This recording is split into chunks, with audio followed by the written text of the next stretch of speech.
Assalamualaikum warahmatullahi wabarakatuh. Selamat pagi dan selamat datang kepada Bapak dan Ibu hadirin sekalian pada webinar nasional aplikasi RT-PCR untuk deteksi kehalalan produk. Yang terhormat Dekan Fakultas Sains dan Teknologi UIN Sultan Toha Saifuddin Jambi, Bapak Iskandar SAG MPD MSI MH PhD. Yang kami hormati Ketua Program Studi Biologi UIN Sultan Toha Saifuddin Jambi, Bapak Bayu Kurniawan, SSI MSc.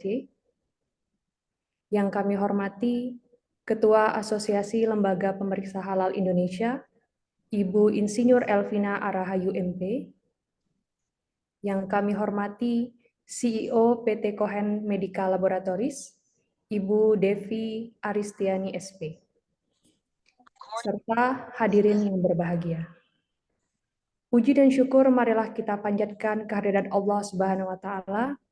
Dengan limpahan rahmat dan karunia-Nya lah pada hari ini Rabu 8 November 2023 kita bersama dapat menghadiri webinar nasional dengan tema aplikasi RT-PCR untuk deteksi kehalalan produk.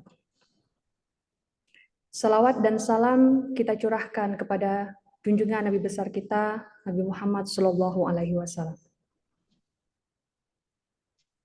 Bapak dan Ibu hadirin sekalian, marilah kita awali kegiatan hari ini dengan pembacaan doa yang dipimpin oleh Bapak Dodi Haryanto MPD. Kepada Bapak dipersilakan.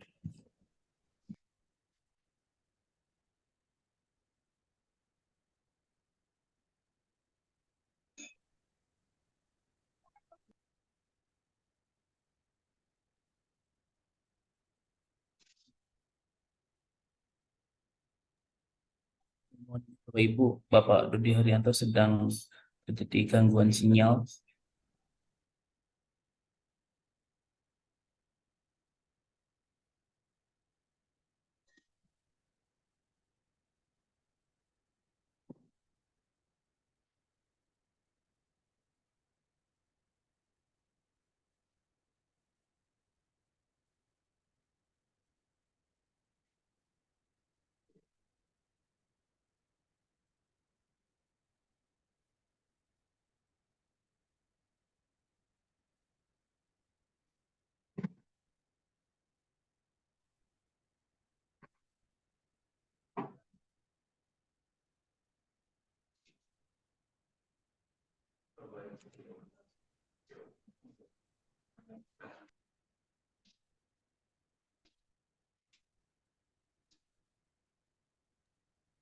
Sekarang ya.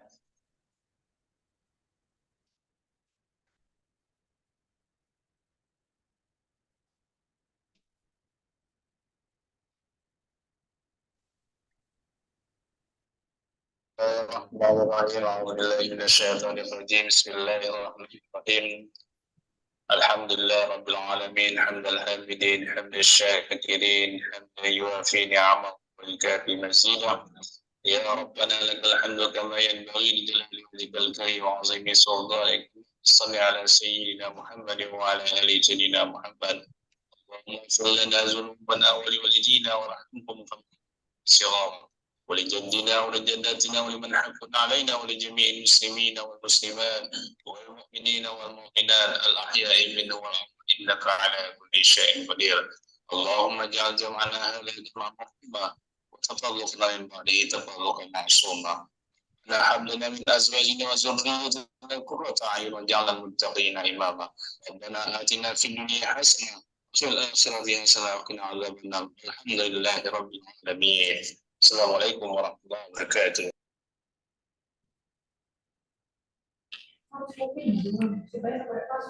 Semoga kegiatan ini dapat berjalan dengan lancar. Amin ya robbal alamin.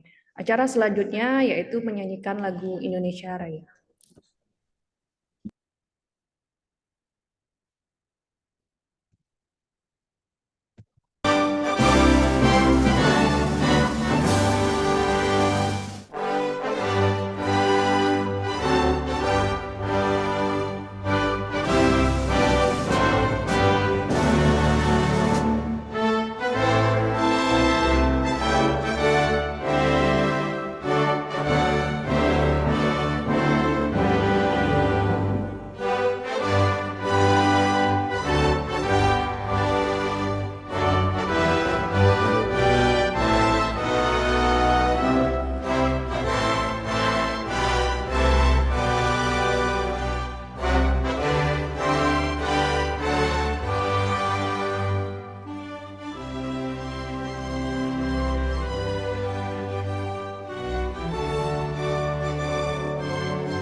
Acara selanjutnya, laporan kegiatan oleh Ketua Program Studi Biologi, Bapak Bayu Kurniawan, SSI MSC. Kepada Bapak dipersilahkan.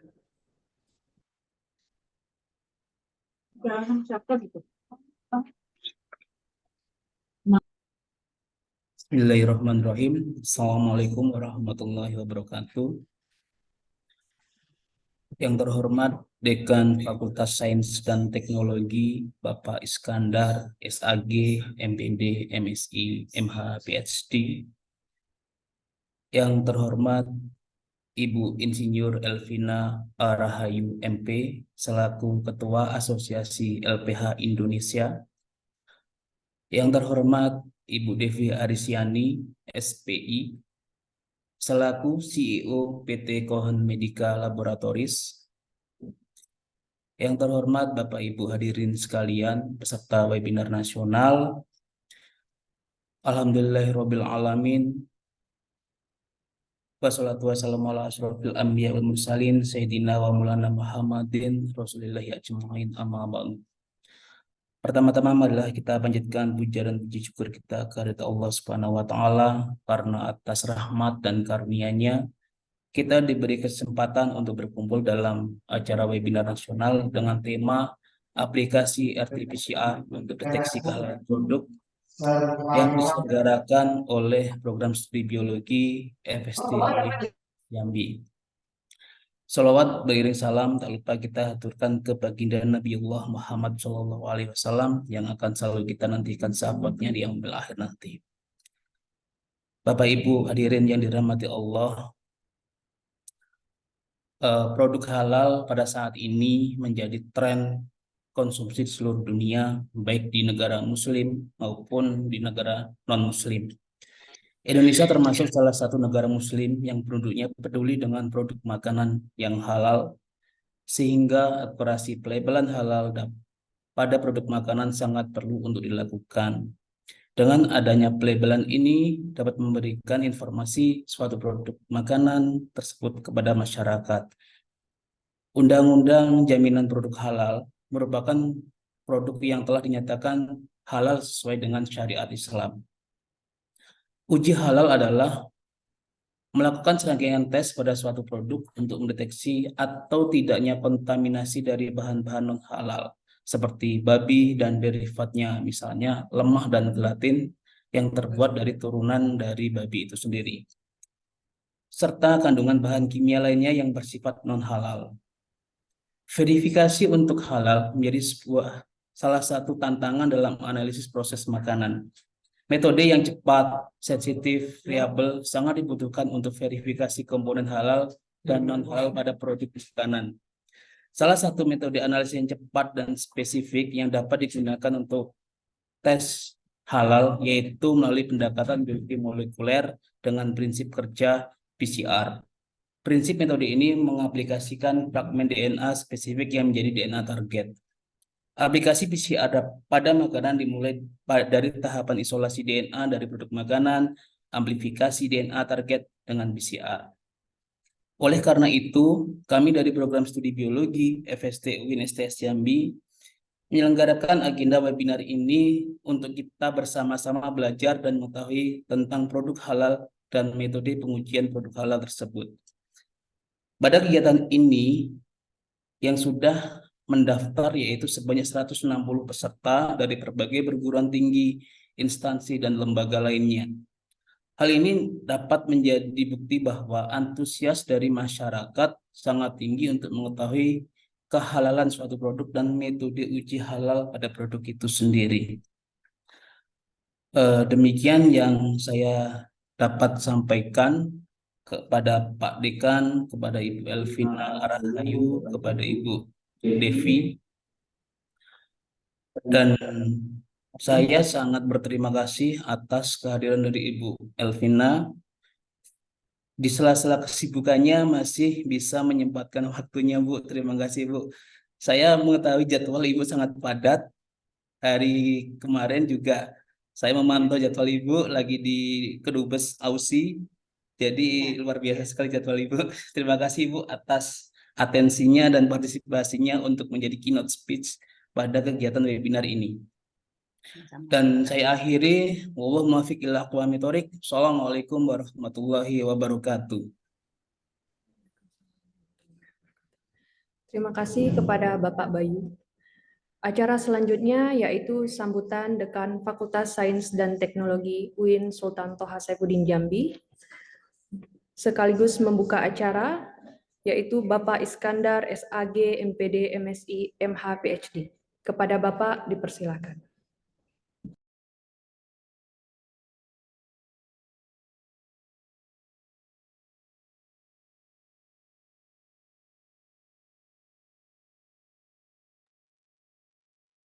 Ini mic-nya belum dibuka itu. Mohon maaf Pak, suaranya masih di-mute. Bismillahirrahmanirrahim. Assalamualaikum warahmatullahi wabarakatuh. Waalaikumsalam warahmatullahi wabarakatuh. Alhamdulillah wa syukurillah la haula wa la quwwata illa billah. Allahumma shalli ala sayyidina Muhammadin wa ala alihi wa sahbihi rasulillah ajmain, amma ba'du.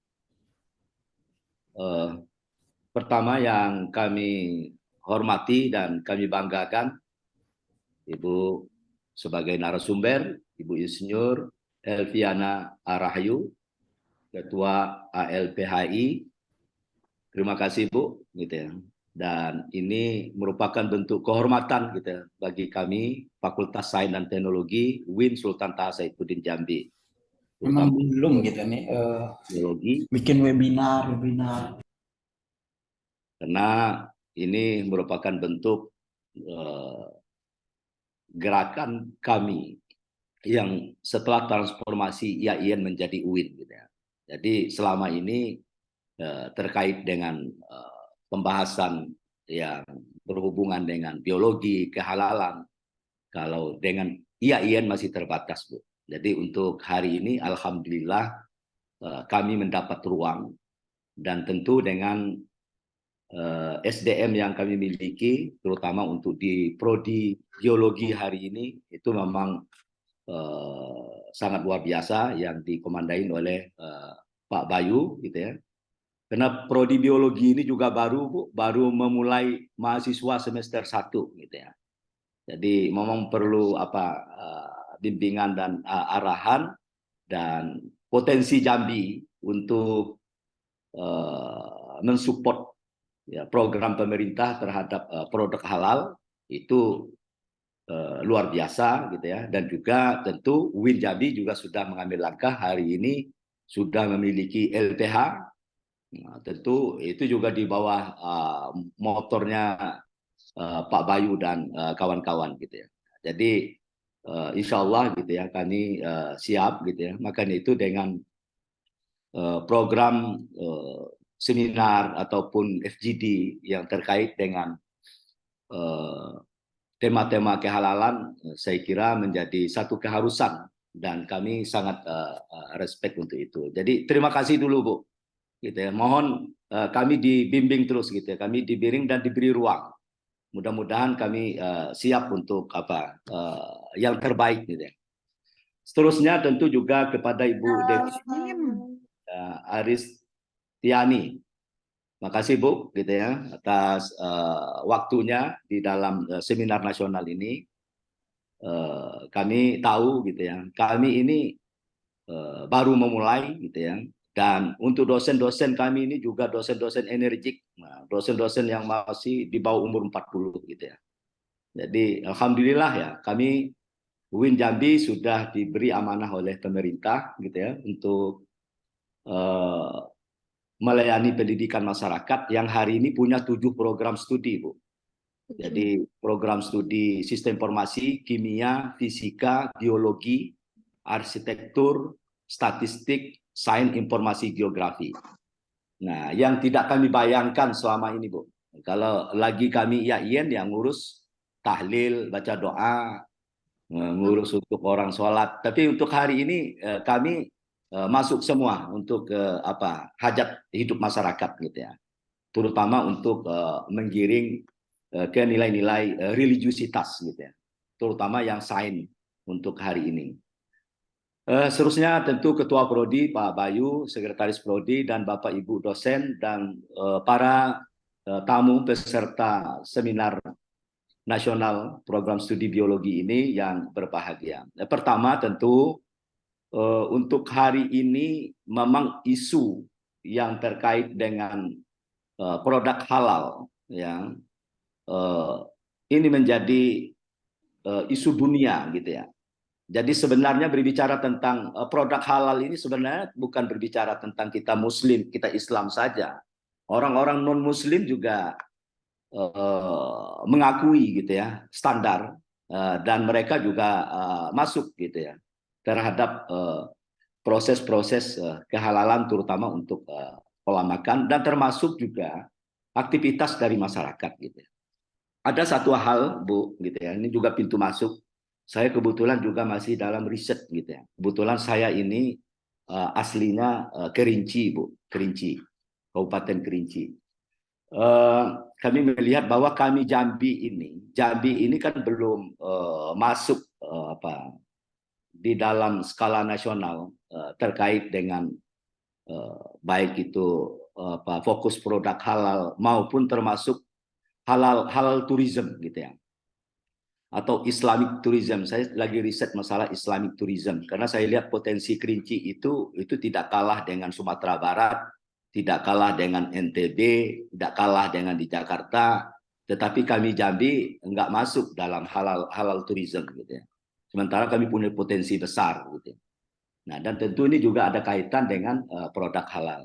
Hari ini kan UIN Jambi sudah bergerak membantu pemerintah dalam LPH. Insya Allah ini masif Bu untuk 11 kabupaten kota.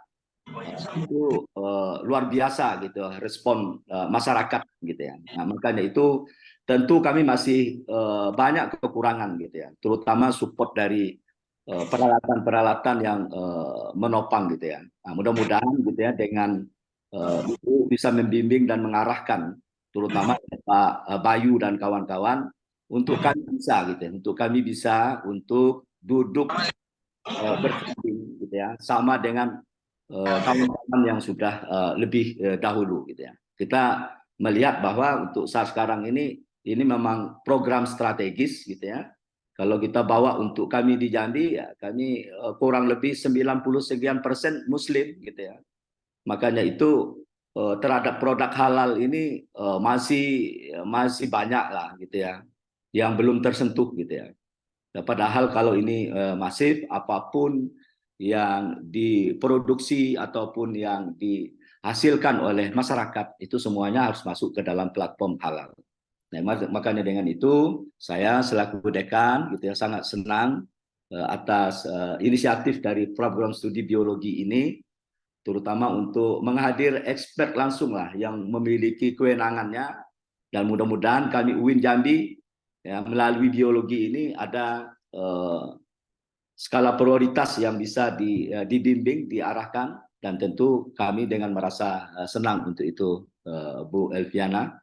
Saya kira itu yang bisa saya sampaikan. Mudah-mudahan UIN Jambi melalui biologi ini, terutama untuk membahas tentang produk halal dan turunan-turunannya atau ekosistem yang terkait dengan halalan thayyiban, itu tentu menjadi satu kebanggaan yang bagi kami UIN gitu, karena kami ada Islamnya, Universitas Islam. Jadi kami masuk ke dalam sains, tapi tetap dibimbing dengan nilai-nilai religiusitas. Kami kira itu dengan mengharap ridho dari Allah Subhanahu wa taala, acara seminar nasional aplikasi RT PCR untuk deteksi kehalalan produk dengan resmi saya nyatakan dibuka. Terima kasih, mohon maaf atas kealpaannya. Wallahu muwaffiq ila aqwamit thariq, wabillahi taufiq wal hidayah. Assalamualaikum warahmatullahi wabarakatuh. Waalaikumsalam warahmatullahi wabarakatuh. Terima kasih kepada Bapak Dekan. Untuk acara selanjutnya akan dipandu oleh moderator kita, Ibu Hesti Riani MSI. Kepada Ibu Hesti dipersilakan. Oke, baik. Terima kasih. Terima kasih juga atas sambutan dari Pak Dekan. Terima kasih kepada Ibu Elvina yang sudah berkesempatan hadir dan juga Mbak Devi yang kayaknya kita udah lama banget nggak ketemu. Kita udah saling kenal ya Bu ya, cuma lama banget ya. Ya, baik, perkenalkan saya Hesti Riani. Saya akan memandu kesempatan seminar pada kesempatan kali ini. Untuk kesempatan pertama, izinkan saya mempersilakan waktu kepada Ibu Elvina Arahayu, tapi sebelumnya saya akan membacakan terlebih dahulu CV beliau ya. Izin share screen. Nah, Ibu Elvina Agustin Rahayu merupakan alumni dari Universitas IPB ya, S1 dan S2-nya. Beliau kalau di sini dilihat dari CV beliau sangat banyak sekali skill-skill yang beliau miliki. Di antaranya itu adalah HACCP Lead Auditor Training, Halal Product Certification and Halal Assurance Certification, Food Safety Management System, Hygiene Sanitation Inspection for Food and Beverage Service, Trainer for Food Hygiene and HACCP Lead Auditor. Kemudian posisi beliau sekarang itu adalah sebagai Lead Auditor ISO 22000 dan HACCP pada IAPMO mulai dari tahun 2009 sampai sekarang. Beliau juga merupakan Senior Halal Consultant at Sofyan Hospitality International pada tahun 2016 sampai sekarang. Dan beliau juga merupakan member of expert team of the Assessment and Research Institute of Halalan Thayyiban of Muhammadiyah mulai dari tahun 2018 sampai tahun 2022. Selain itu, beliau juga sebagai manajer Ikrar Halal Muhammadiyah dari tahun 2021 sampai sekarang, founder INE Halal Lead Consultant 2021 sampai sekarang, dan beliau juga merupakan Director of Certification and Domestic and Foreign Cooperation of the Assessment and Research Institute of Halalan Thayyiban of Muhammadiyah mulai tahun 2022 sampai 2027.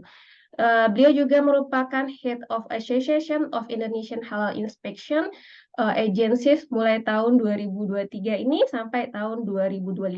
Jadi kalau kita bacakan CV beliau sangat banyak sekali pengalamannya, tapi mungkin nanti kita lebih banyak sharing dan diskusi kepada beliau, dan mungkin beliau yang kami minta untuk memperkenalkan diri. Untuk kali ini kami silakan kepada Ibu Insinyur Elvina Agustin Rahayu MP sebagai Ketua ALPH untuk memberikan materinya. Kepada Ibu disilahkan. Baik, terima kasih. Bismillahirrahmanirrahim. Assalamualaikum warahmatullahi wabarakatuh. Alhamdulillahirabbil alamin wassalatu wassalamu ala asrofil anbiya'i wal mursalin sayyidina Muhammadin wa ala alihi washabihi ajmain.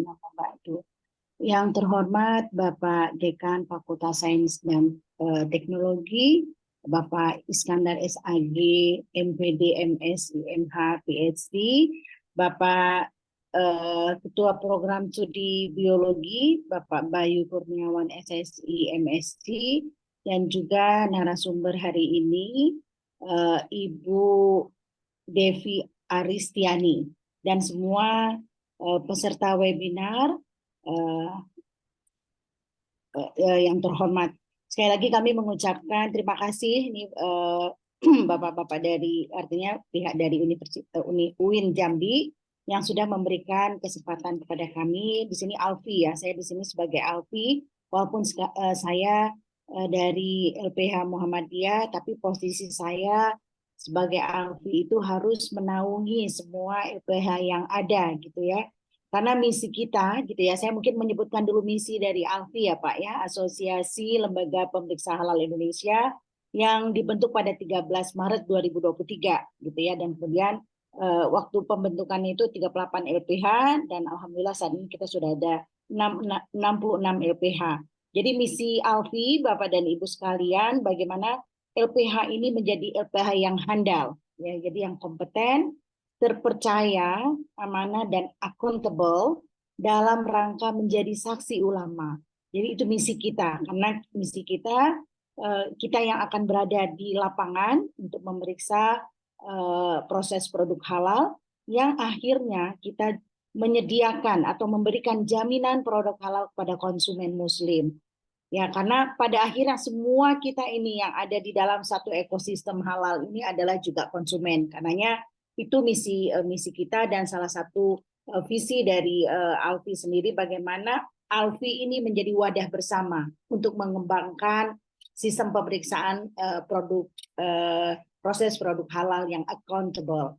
Jadi kami berharap nanti LPH UIN Jambi ini juga bisa ikut secara aktif ya di dalam ALFI, karena di sini kita bukan lagi berbicara masalah ya kita kompetitor, kita saling berkompetisi, tapi berkompetisilah dengan sehat, dengan saling mendukung. Kue yang besar ini tidak bisa dimakan oleh satu orang, tapi kita bersama-sama, tentunya dengan cara fair, sama-sama kita membangun organisasi ini. Itu jadi salah satunya bagaimana kita nanti menjadi LPH yang handal ya, dan juga dalam rangka kita menjadi saksi ulama. Baik Bapak dan Ibu sekalian, saya mau izin share dulu, mungkin bisa host memberikan saya untuk izin untuk bisa share. Di sini saya akan menyampaikan, artinya mungkin ini saya tidak menyampaikan materi detail, tapi saya menyampaikan tentang apa sih peran daripada pengujian lab ya, pengujian lab dalam proses audit halal ya. Jadi saya bukan, artinya kompetensi saya bukan di dalam hal pengujian lab yang RT-PCR ya, real time polymerase chain reaction misalnya seperti itu. Saya tidak ahli di situ, tetapi paling tidak kita yang berada di LPH ini tahu fungsinya apa, prinsip-prinsip umumnya ya. Baik Bapak dan Ibu sekalian, di sini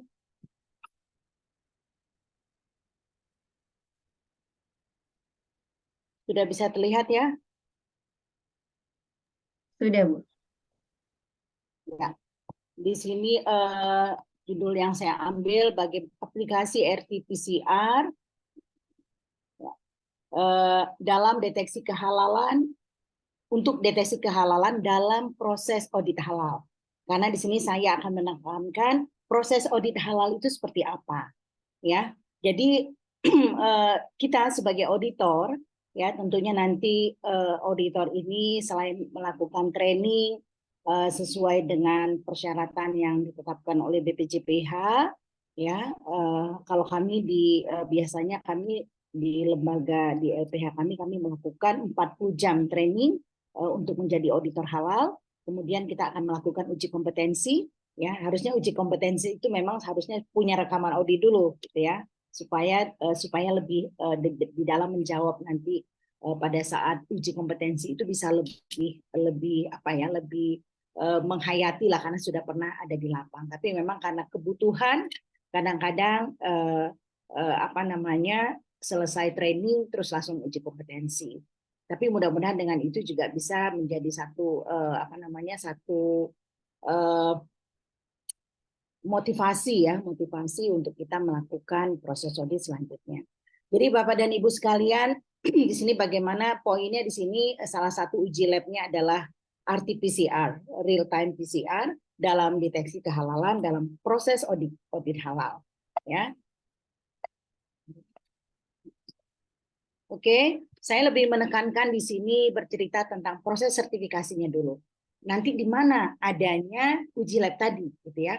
Jadi saya ingin menekankan bahwa uji lab itu artinya tidak semata-mata kemudian dengan uji lab kemudian produk itu bisa dinyatakan halal atau haram. Tidak, tapi itu menjadi bagian dari satu proses dalam proses audit halal ini untuk memvalidasi sistem yang ada. Gitu ya. Jadi validasinya nanti akhirnya untuk menyatakan bahwa proses audit yang dilakukan terhadap suatu pelaku usaha dengan sistem implementasinya yang demikian, dengan evaluasinya yang demikian, ini dinyatakan valid gitu ya. Jadi seperti itu. Jadi bukan ada produk akhir terus diuji di lab kemudian sudah langsung bisa dihalalkan. Tidak demikian, karena bisa saja yang diambil itu kan ini kan terkait dengan sampling ya, nanti Bu Devi saya nggak tahu dengan, tapi artinya frameworknya bahwa uji lab itu bukan semata-mata atau bukan ansih untuk menetapkan halalan produk ya. Nah di sini audit halal mungkin sebagaimana audit yang lain ya adalah pemeriksaan secara sistematis Jadi ada prosesnya, ada tahapannya. Ya, jadi nggak langsung tiba-tiba pergi misalnya ke lab atau tiba-tiba ngambil sampel, tapi ada tahapan-tahapannya dan terdokumentasi, ya. Artinya terdokumentasi apa-apa saja rekaman-rekaman. Kalau di dalam dalam istilah audit, rekaman itu adalah form yang sudah terisi, ya. Form yang sudah terisi kita sebut dengan record atau rekaman terkait dengan implementasi sistem jaminan halal, sistem jaminan produk halal yang terdiri, ya, atas pengecekan kriteria bahan. Jadi pelaku usaha harus punya dulu sistem, ya, bagaimana dia mendefinisikan bahan, kemudian dia mengetahui critical bahan itu di mana terkait dengan produknya, ya, artinya nanti ini terkait juga dengan bisnis proses dari suatu pelaku usaha. Kemudian bagaimana produk yang dihasilkan, ya, apakah produknya produk retail, apakah produknya dia nanti food services kayak seperti catering, restoran, begitu ya. Dan kemudian nanti produk ini artinya apakah produk ini imitasi, ya, imitasi terhadap sesuatu yang haram, misalnya, atau penamaannya atau bentuknya. Nah, ini menjadi bagian dari proses audit halal. Kemudian kita juga melihat proses produksinya, ya. Proses produksinya mulai dari manufacturing, transportasi, penyimpanan, penyajian, gitu ya. Hingga pada akhirnya kita ingin memastikan bahwa bahan, produk, proses tadi itu bebas dari penggunaan dan kontaminasi bahan haram, gitu. Ya, jadi ini pengertiannya. Prosesnya apa saja? Prosesnya yang ada di dalam biasanya lembaga pemeriksa itu adalah tinjauan permohonan, ya. Sebenarnya kalau kita mau saya katakan bahwa LPH ini kan subordinat dari BPJPH, ya, dan MUI, gitu. Karena sebenarnya lembaga kita bukan lembaga sertifikasi, tapi kita lembaga pemeriksa. Nah, sehingga di sini tinjauan permohonan ini itu ada di BPJPH, ya. Jadi tinjauan permohonan, kemudian tinjauan dokumen. Nah, tinjauan dokumen ini apa? Tinjauan dokumen kita menyamakan dokumen pelaku usaha dengan standar yang ada. Kemudian barulah kita audit lapang, ya, audit dokumentasinya, inspeksi ke lapang, kita langsung ke lapang melihat proses produksi melalui wawancara, ya, dan kemudian juga sampling jika diperlukan, ya. Jadi sampling jika diperlukan. Kenapa saya katakan ini? Karena tidak semua proses audit halal itu memerlukan sampling untuk diuji lab, ya. Jadi ada kategori yang sudah ditetapkan oleh BPJPH sebagai kompeten authority-nya, ada A sampai O. Jadi ya kategori produk A sampai O yang dia wajib sertifikasi, begitu ya, ruang lingkupnya, tetapi kemudian tidak semua dari ruang lingkup itu yang wajib dilakukan uji lab, ya.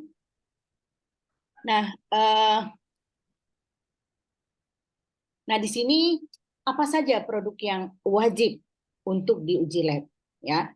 Nah, ini berdasarkan keputusan MUI nomor 80 tahun 2022, jadi produk yang mengandung alkohol, produk olahan daging hewan sembelihan, menu restoran atau catering atau dapur yang menggunakan bahan daging dari hewan sembelihan kecuali daging ayam. Jadi ini ada pengecualian, ya. Jadi kecuali daging ayam, tapi kalau daging hewannya hewan ruminansia, jadi dia wajib untuk uji lab. Atau bahan olahan daging hewan sembelihan yang telah dikemas ulang atau dilabel ulang, diproses secara fisik oleh supplier yang belum punya sertifikat halal. Ya, jadi kalau misalnya kita mengaudit, ya, terus kita melihat satu produk olahan daging, dia belum ada sertifikat halalnya, misalnya. Nah, ini yang harus diuji, ya. Kemudian menu restoran, catering, dapur yang menggunakan bumbu atau seasoning dari bahan hewan sembelihan yang telah dikemas, ya, dikemas ulang atau dilabel ulang, diproses secara fisik oleh supplier yang belum memiliki sertifikat halal. Artinya nih, misalnya kaldu, gitu ya, kaldu misalnya dari rumahan, begitu ya. Nah, ini artinya ini harus diuji lab, ya. Kemudian produk bumbu seasoning yang menggunakan bahan hewani seperti daging, ya tadi kaldu, saya bilang tulang, Ya kan kita suka ya buat misalnya kaldu, bisa daging, bisa tulang, bisa kulit gitu ya. Nah, ini juga wajib bahannya itu disertifikasi, diuji lab ya. Kemudian produk turunan hewan selain daging, ya artinya tulang, misalnya kolagen, gelatin. Nah, ini yang wajib untuk diuji lab ya. Nah, ini seperti termasuk yang dari ikan. Karena kenapa yang dari ikan? Misalnya udah ada fish gelatin, tetapi tetap harus diuji. Kenapa? Karena dalam proses pembuatannya, kadang-kadang dalam proses standarisasi di belakang ya, di ujung gitu ya, dalam proses untuk menentukan spesifikasi dari produk ini, kalau gelatin itu ada satu apa namanya indikator bloom strength ya. Nah, jadi bloom strength ini tentunya dari masing-masing hewan dia memiliki bloom strength, artinya macam-macam. Yang paling tinggi sebenarnya seperti misalnya sapi begitu ya. Nah, ketika misalnya satu perusahaan itu ingin menetapkan satu bloom strength tertentu, maka mungkin dia tidak hanya dari ikan, misalnya bisa dicampur dari sumber yang lain. Kita tahu sumber gelatin itu selain ikan, sapi dan juga babi ya. Nah, itu jadi ini yang berdasarkan keputusan MUI ya. Kemudian produk yang menggunakan gelatin, misalnya kita tahu marshmallow ya, kalau ada produk-produk soft candy, atau kalau dimasak kita lihat ada marshmallow misalnya seperti itu ya. Nah, ini mungkin boleh juga misalnya LPH yang ada di universitas mungkin juga punya ruang ya, punya ruang untuk melakukan misalnya survei di pasar, terutama kalau saya kira tuh daerah Sumatera itu tuh rentan sekali produk-produk impor dari negara tetangga ya, dari negara tetangga yang mungkin dia ada marshmallow-nya apa namanya. Nah, mungkin boleh saja disampling untuk melihat sebenarnya produk impor ini aman apa enggak sih gitu ya. Kemudian obat atau suplemen yang menggunakan cangkang kapsul dari bahan hewani yang dikemas ulang atau dilabel ulang oleh supplier yang belum punya sertifikat halal. Kosmetik yang mengandung ekstra plasenta hewan, ini juga harus menjadi produk yang wajib diuji ya. Kemudian produk enzim dari sumber hewani, produk yang menggunakan enzim dari sumber hewani yang digunakan sebagai bahan baku atau bahan tambahan atau juga sebagai bahan penolong ya. Produk kosmetik dan tinta pemilu yang tidak memiliki klaim tahan air ya, seperti klaim tahan air, maka di sini misalnya waterproof, water resistant, sweat proof dan lain-lain ya. Ini jadi kalau ini nanti bukan jadi ada nanti istilahnya uji daya tahan ya, daya tahan air kalau nggak salah, nanti saya di belakang Anda itu. Jadi itu udah ada supaya artinya apa, kalau ketika kena kita menggunakan kosmetik atau apa, jadi mungkin kalau kita masih belum membersihkan atau kita misalnya tinta pemilu dicelup belum kita bersihkan, artinya ketika kita wudhu dia pasti nggak akan masuk gitu ya, nggak akan meresap, nggak boleh itu ya begitu. Kemudian barang gunaan. Nah, sekarang walaupun barang gunaan ini belum pada tahapan sampai 2024, tetapi ini juga yang wajib untuk diuji lab ya. Jadi ini beberapa produk yang wajib uji lab berdasarkan keputusan MUI. Namun memang Bapak dan Ibu sekalian, keputusan MUI ini belum menjadi keputusan yang diregulasikan. Walaupun di BPJPH dikatakan bahwa ada uji lab, tetapi poin-poin ini belum. Nah, inilah yang Alfi sedang lakukan gitu ya, sedang upayakan bahwa kalau misalnya ini sudah ada MUI-nya, maka tolong ini diregulasikan supaya nanti antara LPH dan pelaku usaha nggak terjadi dispute. Nanti begitu kita memasukkan laporan ke fatwa, kalau terkait dengan produk-produk yang tadi sudah saya sebutkan sebelumnya, nanti MUI nanya mana ini hasil uji lab misalnya. Tetapi ketika kita minta uji lab ke pelaku usaha, kemudian pelaku usahanya bilang mana ketentuannya. Nah, inilah sebenarnya Alfi ini berada di tengah gitu ya, dihantam kiri kanan kadang. Jadi kita mohon nih anggota Alfi semuanya kita sama-sama solid untuk menghadapi ini gitu ya. Jadi ini memang masa-masa konsolidasi bagi saya. Ini merupakan masa konsolidasi bagaimana kita berkomitmen untuk menjadi LPH yang handal dalam rangka menjadi saksi ulama tadi ya. Nah, kemudian ada beberapa uji metode uji laboratorium. Kalau produk daging dan turunannya misalnya biasanya PCR, kemudian untuk melihat struktur kulit babi bisa menggunakan mikroskop, kemudian GC-FID bisa menguji kadar etanol pada minuman obat dan sirup, kemudian uji daya tembus air. Ini yang tadi saya sampaikan untuk pengujian kosmetik ataupun tadi tinta. Ya, ini beberapa uji. Nah, kemudian apa sih? Saya tidak akan berbicara tentang detail karena nanti detail itu adalah kapasitasnya, kompetensinya Ibu Devi. Tapi ini overall gambaran, artinya ide yang kira-kira apa sih yang harus dikritisi gitu ya terkait metode ekstraksi ya. Tentunya di sini kalau terkait dengan DNA, bagaimana kemurnian DNA sendiri gitu ya. Nah, ini artinya tentunya pada bagaimana metode ekstraksi yang supaya hasilnya itu akurat begitu ya. Kemudian juga waktu pemanasan, karena waktu pemanasan yang mungkin durasinya lama, maka sensitivitas atau LOD-nya juga berpengaruh ya terhadap RT-PCR misalnya. Kemudian juga proses pemasakan dan penambahan aditif. Nah, ini juga akan tentunya penambahan bumbu masakan berpotensi ada mungkin merusak DNA, pemanasan yang lama. Jadi kita juga nanti di dalam proses audit kita harus tahu dulu gitu ya. Kita harus tahu dulu proses produksinya seperti apa, jangan sampai proses produksinya suhu tinggi, penambahan aditifnya banyak, terus kita ujikan misalnya seperti itu. Nah, ini kan tentunya bisa jadi nanti false negatif yang bukan berarti tidak ada gitu ya, tetapi ada, tapi mungkin karena alat punya keterbatasan ya, limit detection-nya ada gitu. Kemudian metode sampling dan petugas mengambil contoh ya, jadi metode sampling, misalnya di dalam keterangan nanti Bapak dan Ibu bisa melihat di keputusan MUI, ada yang misalnya produk-produk mikrobiologi, dia bukan diambil di ujung, ya produk mikrobiologi. Nah, MSG ini bukan diambil di ujung, tetapi diambilnya di paling hulu gitu. Di proses di hulu itu yang diambil. Karena kalau di ujung mungkin nggak akan kelihatan. Nah, sehingga di sini metode samplingnya seperti apa, dan petugas pengambil contoh ya. Jadi PPC yang tersertifikasi ini sangat diperlukan ya.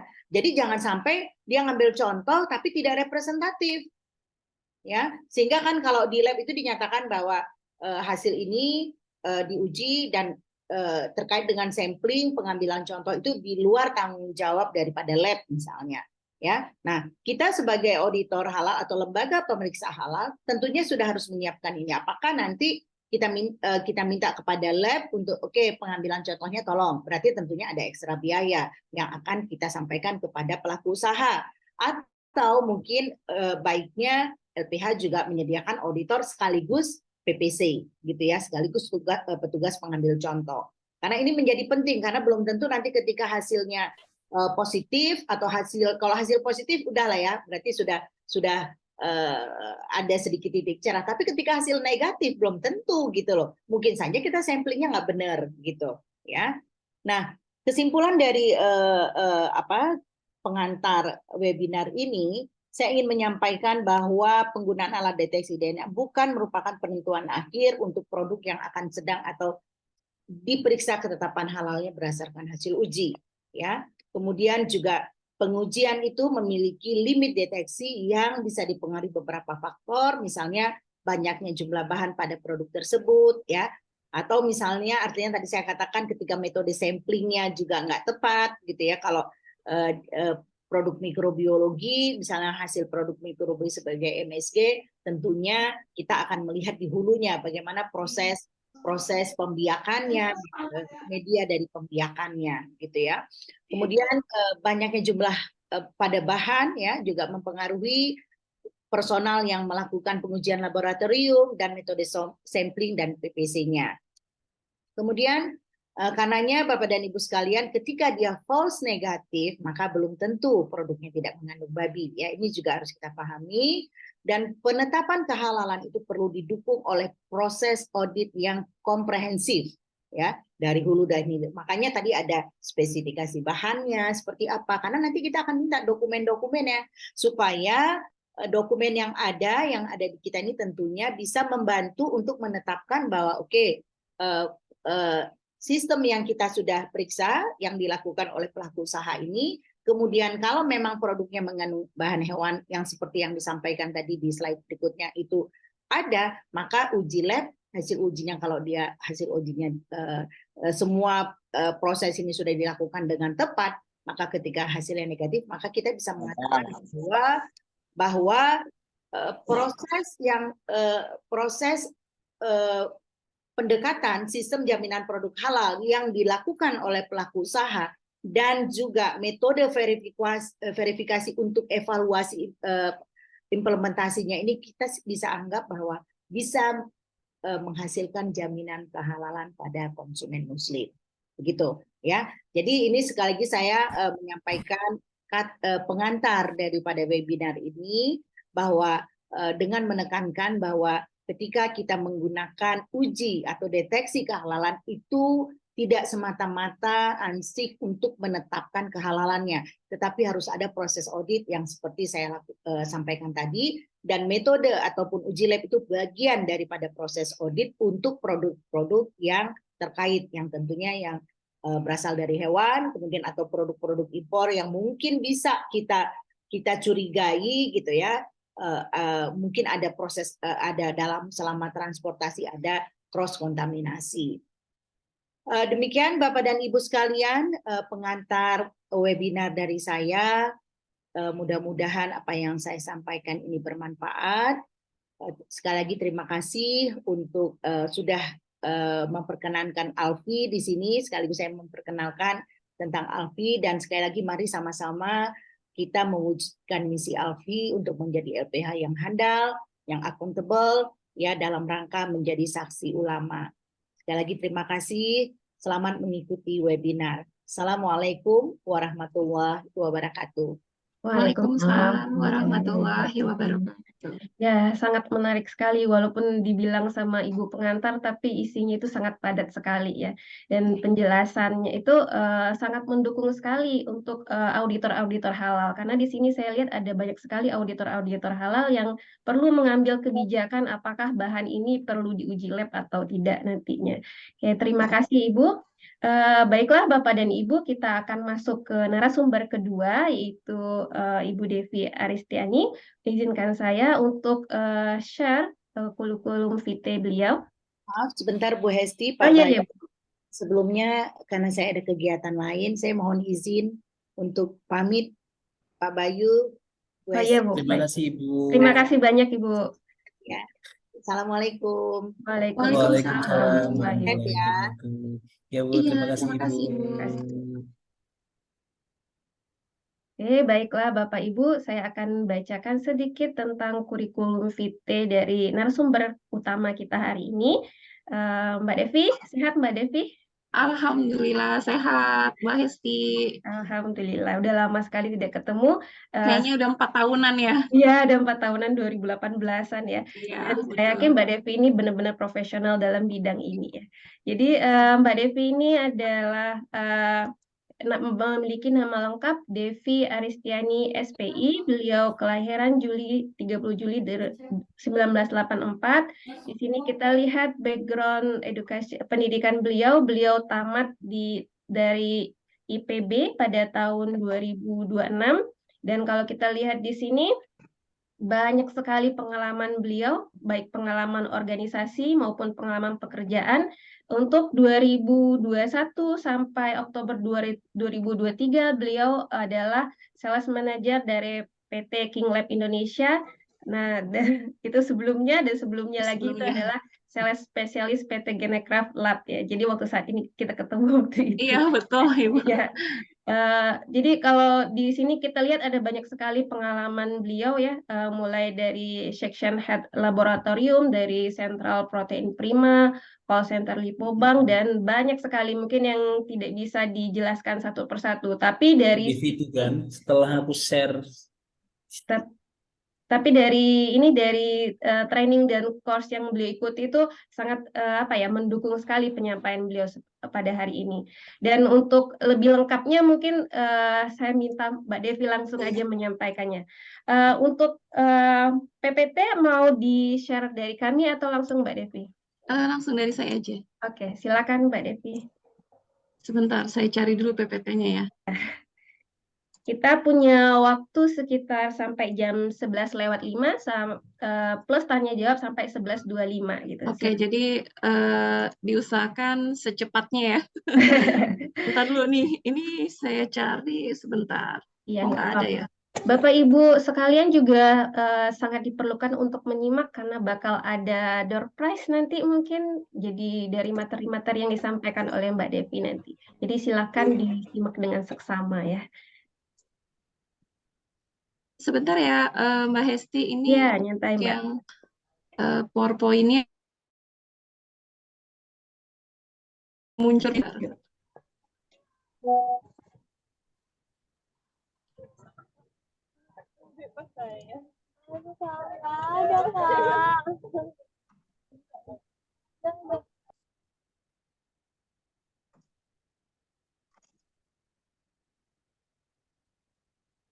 Jadi kalau kita lihat dari pengalaman kerja Mbak Devi sendiri, itu emang beliau banyak sekali berinteraksi dengan workshop halal, kemudian penggunaan deteksi menggunakan PCR, qPCR seperti itu ya. Jadi beliau juga di sini pada tahun kayaknya dari zaman kuliah itu sudah terlibat dalam bidang-bidang molekuler itu ya Mbak Devi ya. Iya, betul, Nah, Mbak Hesti. Mbak Hesti, apa bisa aku dibantu untuk share screen yang PPT aku terakhir aku kirim Oke, ke Pak bisa. Bayu? Sip, bisa. Yang ini bukan, Mbak? Iya, betul. Yang ada 48 halaman ya? Iya, betul. Nah, silakan, Mbak. Iya, terima kasih kepada saudari moderator Mbak Hestriani, kepada Bapak Bayu selaku Kepala Prodi untuk Biologi di UIN Jambi. Terima kasih kesempatan yang telah diberikan kepada saya untuk coba sharing ya. Saya bilang ini sharing ya, bukan saya untuk apa sih namanya yang lebih ahli daripada teman-teman peserta webinar ya. Nah, ini saya coba presentasikan terkait aplikasi real-time PCR untuk deteksi kehalalan produk. Nah, saya per November ini kebetulan bekerja di PT Cohen Medical Laboratories yang notabene merupakan distributor alat laboratorium. Nah, mungkin ke depannya nanti Pak Bayu dan tim bisa bekerja sama dengan PT Cohen ini jika memang butuh alat-alat lab untuk praktikum ya Pak Bayu ya ke depannya ya. Nah, untuk itu langsung saja next. Nah, ini sedikit pengantar ya. Tadi Ibu Elvina itu bagus banget menyampaikan pendahuluan terkait dengan apa namanya halal. Nah, kan sebenarnya yang disebut halal itu berarti tidak haram.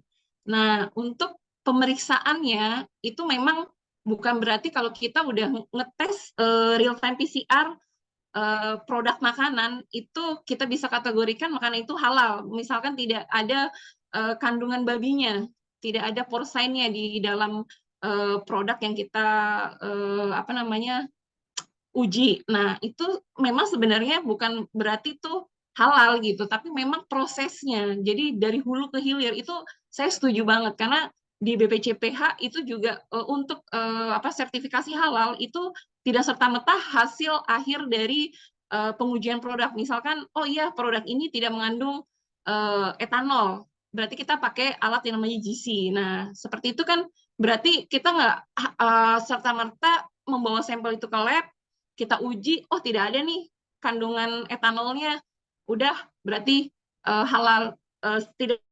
Jadi prosesnya pun pengambilan contoh gitu kan, terus apa namanya sampai dari hulu sampai hilir gitu, itu benar-benar harus kita apa namanya ada datanya seperti itu. Nah, menurut UU RI nomor 33 tahun 2014 itu kan tentang jaminan produk halal. Apa sih produk halal? Produk yang telah dinyatakan halal sesuai dengan syariat Islam. Nah, jadi kan nggak mungkin ya kalau semuanya itu kita bisa pakai dengan satu metode uji. Misalkan menggunakan real time PCR. Nah, kalau hewan yang nggak baca apa namanya Bismillah, baca doa waktu kita menyembelih, kan tidak bisa dong di PCR kayak gitu. Jadi semuanya itu memang tidak hanya cuma satu atau dua macam uji saja gitu untuk menyatakan bahwa produk yang kita konsumsi atau kita pakai itu adalah produk halal. Nah, menurut pasal 18 UU RI nomor 33 tahun 2014 menyebutkan bahwa bangkai, darah babi, hewan yang sesuai dengan syariat Islam itu diharamkan. Nah, ini kita yang selama ini kita uji kan kalau untuk PCR baru untuk yang babi ya, ada nggak sih kandungan porsen nih di makanan kita, misalkan makanan olahan kayak bakso, sosis. Nah, itu sebenarnya ada nggak sih kandungan babinya? Tapi yang sebenarnya disebut haram itu tidak hanya babi, tikus, anjing, kelelawar. Nah, itu kan juga sebenarnya tidak diperbolehkan dalam Islam untuk kita makan dagingnya atau produk turunannya seperti itu. Nah, kalau yang di peraturan pemerintah nomor 39 tahun 2021 hasil pemeriksaan produk apa namanya terdapat sebentar ya, Bu ya.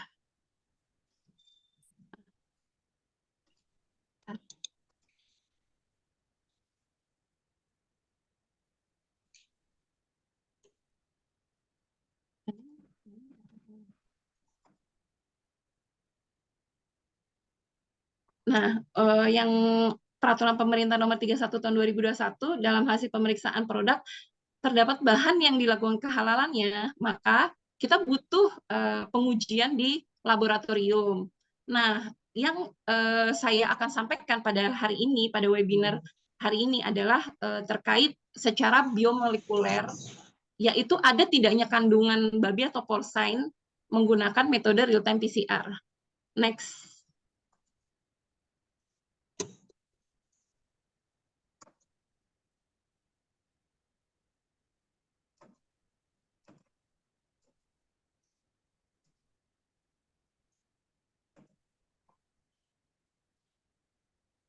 Dasar pengujian kehalalan produk itu apa aja? Yang pertama tadi yang sudah saya sebutkan, berdasarkan UU RI nomor 33 tahun 2014 per Oktober 2019 itu menyatakan bahwa semua produk pangan memang harus dikategorikan halal. Oleh karena itu dibutuhkan metode deteksi halal yang lebih singkat dan akurat, yaitu menggunakan teknik real-time PCR. Pada umumnya yang kita uji sebenarnya sampelnya itu tidak hanya bahan olahan, tapi bisa juga seperti gelatin. Nah, gelatin ini kan di pasaran yang beredar tuh ada yang dari sapi, ada yang dari babi. Tapi kita sebagai konsumen sepertinya agak susah ya untuk membedakan misalkan sapi atau babi gitu kan. Nah, itu kan berarti produk yang ada di pasaran itu kalau memang udah ada logo halalnya berarti bukan dari babi dong gelatinnya gitu kan, berarti dari sapi gitu.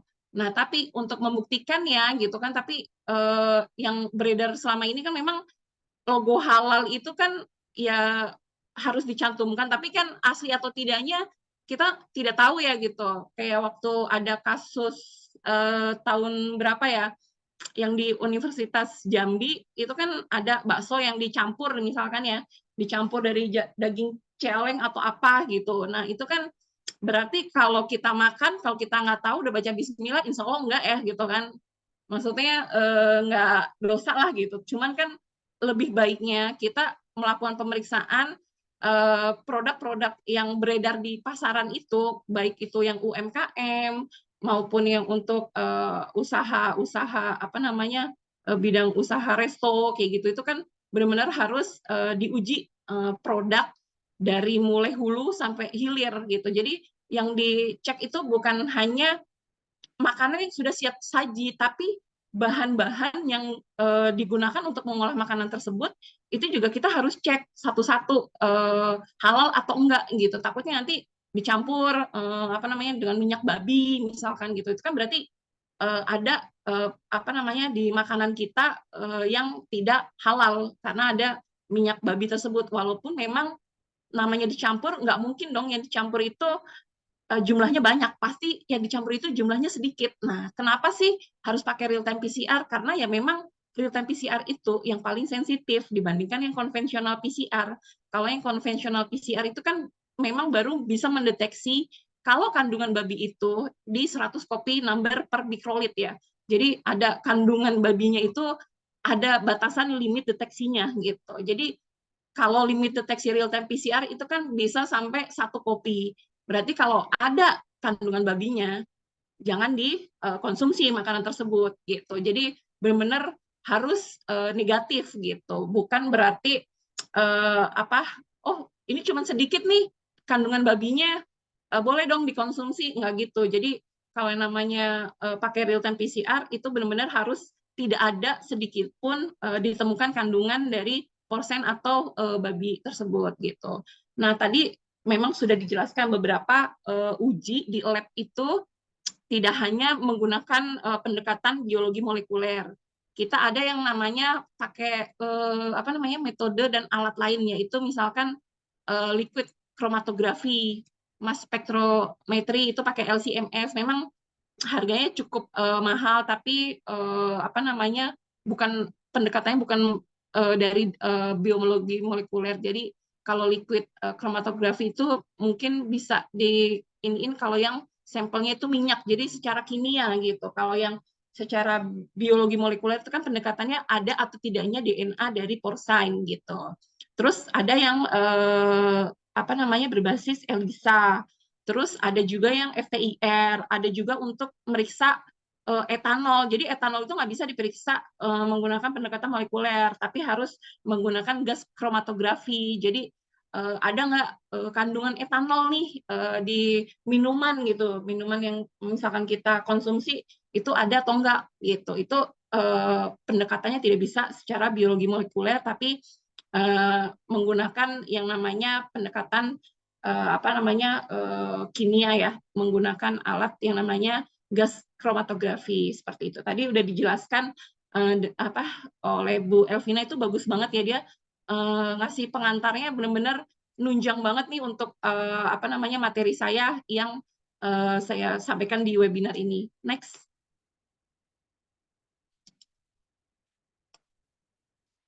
Nah, metode pengujian kehalalan produk itu ada pendekatannya, tadi saya bilang ada secara kimia, nah ada yang secara biologi molekuler. Nah, ini kalau pakai spektrofotometri memang sampelnya pun juga yang kita analisa itu beda gitu. Misalkan ini dari lemak babi gitu kan. Dalam campuran seperti minyak jagung atau minyak zaitun itu ada atau tidak gitu kan. Nanti kita bisa lihat. Tapi yang pakai spektro pendekatannya berarti kan kimia. Nah, next kalau yang secara biologinya itu adalah biologi molekuler, yaitu ada tidaknya kandungan DNA porcine. Nah, tadi udah saya jelaskan kenapa harus memakai real time PCR, karena metode ini yang paling sensitif karena menggunakan probe dalam pengujiannya. Nah, next. Nah, deteksi kandungan DNA babi menggunakan real time PCR. PCR itu dari evolusi lah. Dari pertama first generation-nya itu adalah konvensional PCR. Jadi konvensional PCR mengapa saya bilang tidak cocok nih untuk deteksi kandungan babi? Karena dia baru muncul pita-pita band yang ada di sini itu baru ketahuan kalau ada kandungan babi itu 100 nanogram per mikroliter, itu baru muncul pita band-nya. Tapi kan babi itu berarti harus 0 kandungannya kalau kita pengen mengkonsumsi bahan olahan dari makanan kita gitu. Makanya ini nggak cocok nih kalau untuk deteksi kandungan babi gitu. Mungkin untuk praktikum yang lainnya di biologi mungkin cocok ya untuk pemula pakai konvensional PCR. Tapi kalau untuk halal atau tidaknya produk itu harus pakai yang second generation, yaitu menggunakan qPCR, kuantitatif PCR. Nah, ini berdasarkan kurva-kurva. Kalau kurvanya itu ada kenaikan di nilai CT atau cycle threshold berapapun, itu berarti makanan itu tidak halal atau ada kandungan dari porcine.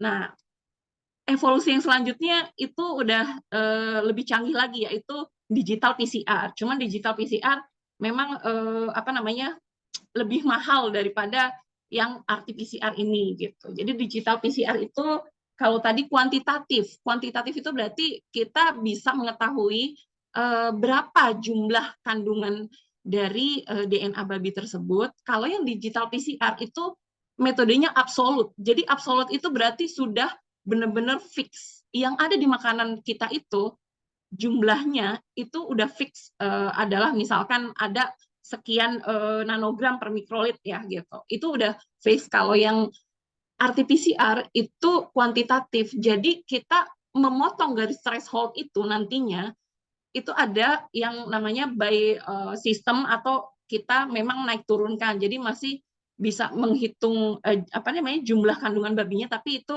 kuantitatif kita masih bisa memainkannya gitu kan. Misalnya memang udah positif, tapi berapa sih nilai CT-nya itu kita bisa apa namanya masih kita bisa analisa gitu. Kalau yang digital begitu kita masukkan ada atau tidaknya dan berapa jumlahnya itu udah absolut. Jadi kita nggak bisa main-mainin kurva lagi atau apa karena memang kalau digital PCR itu tingkatannya memang udah yang third generation lah. Jadi kalau misalkan konvensional PCR harga per tesnya itu 250.000 per sampel, kalau real time PCR itu 400.000, mungkin kalau digital itu bisa 1 juta per sampel gitu. Jadi memang ada tingkatannya ya dari yang kualitatif, kuantitatif, sama yang absolut.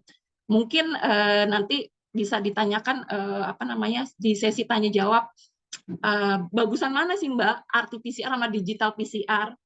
Kalau untuk tingkatan riset atau tingkatan yang benar-benar apa namanya kita butuh pendekatan yang lebih akurat lagi itu harus pakai digital PCR. Cuman kalau kita mau tahu ada tidaknya kandungan babi di sampel kita, di sampel makanan kita, pakai real time PCR itu sudah cukup.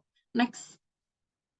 Nah, apa aja sih yang bisa apa namanya kita lakukan nih untuk tahu ada tidaknya kandungan DNA porcine di sampel. Nah, sampel itu kan macam-macam ya. Ada sampel makanan, ada sampel kosmetik, ada yang produk udah olahan. Nah, produk olahan itu kan berarti dia sudah melalui proses pemanasan yang tinggi. Kan kita tahu ya kalau proses pemanasan yang tinggi takutnya kandungan DNA-nya udah nggak ada. Mbak, ngapain Mbak? Ini kalau kandungan DNA-nya udah nggak ada, kok kita uji nih gitu. Itu nanti ada apa namanya preparasi atau kit yang khusus memang untuk makanan produk olahan yang sudah melalui proses pemanasan yang tinggi. Biar hasilnya tadi kata Bu Elvina tidak menjadi false negatif seperti itu. Jadi prosesnya itu sebelum kita tahu ada kandungan porsennya atau enggak, DNA porsennya, yang pertama itu adalah kita ekstraksi atau isolasi sampel. Selanjutnya kita mixing sampel kita dengan kit yang bisa tahu nih ada apa namanya kandungan DNA porsennya atau enggak. Itu kan berarti kita kalau pakai real time berarti pakai primer ya.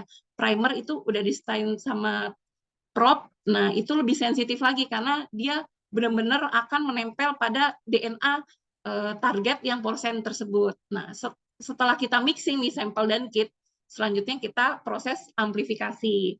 Nah, selanjutnya setelah selesai amplifikasi, kita dapat nih data, baru kita analisa. Next.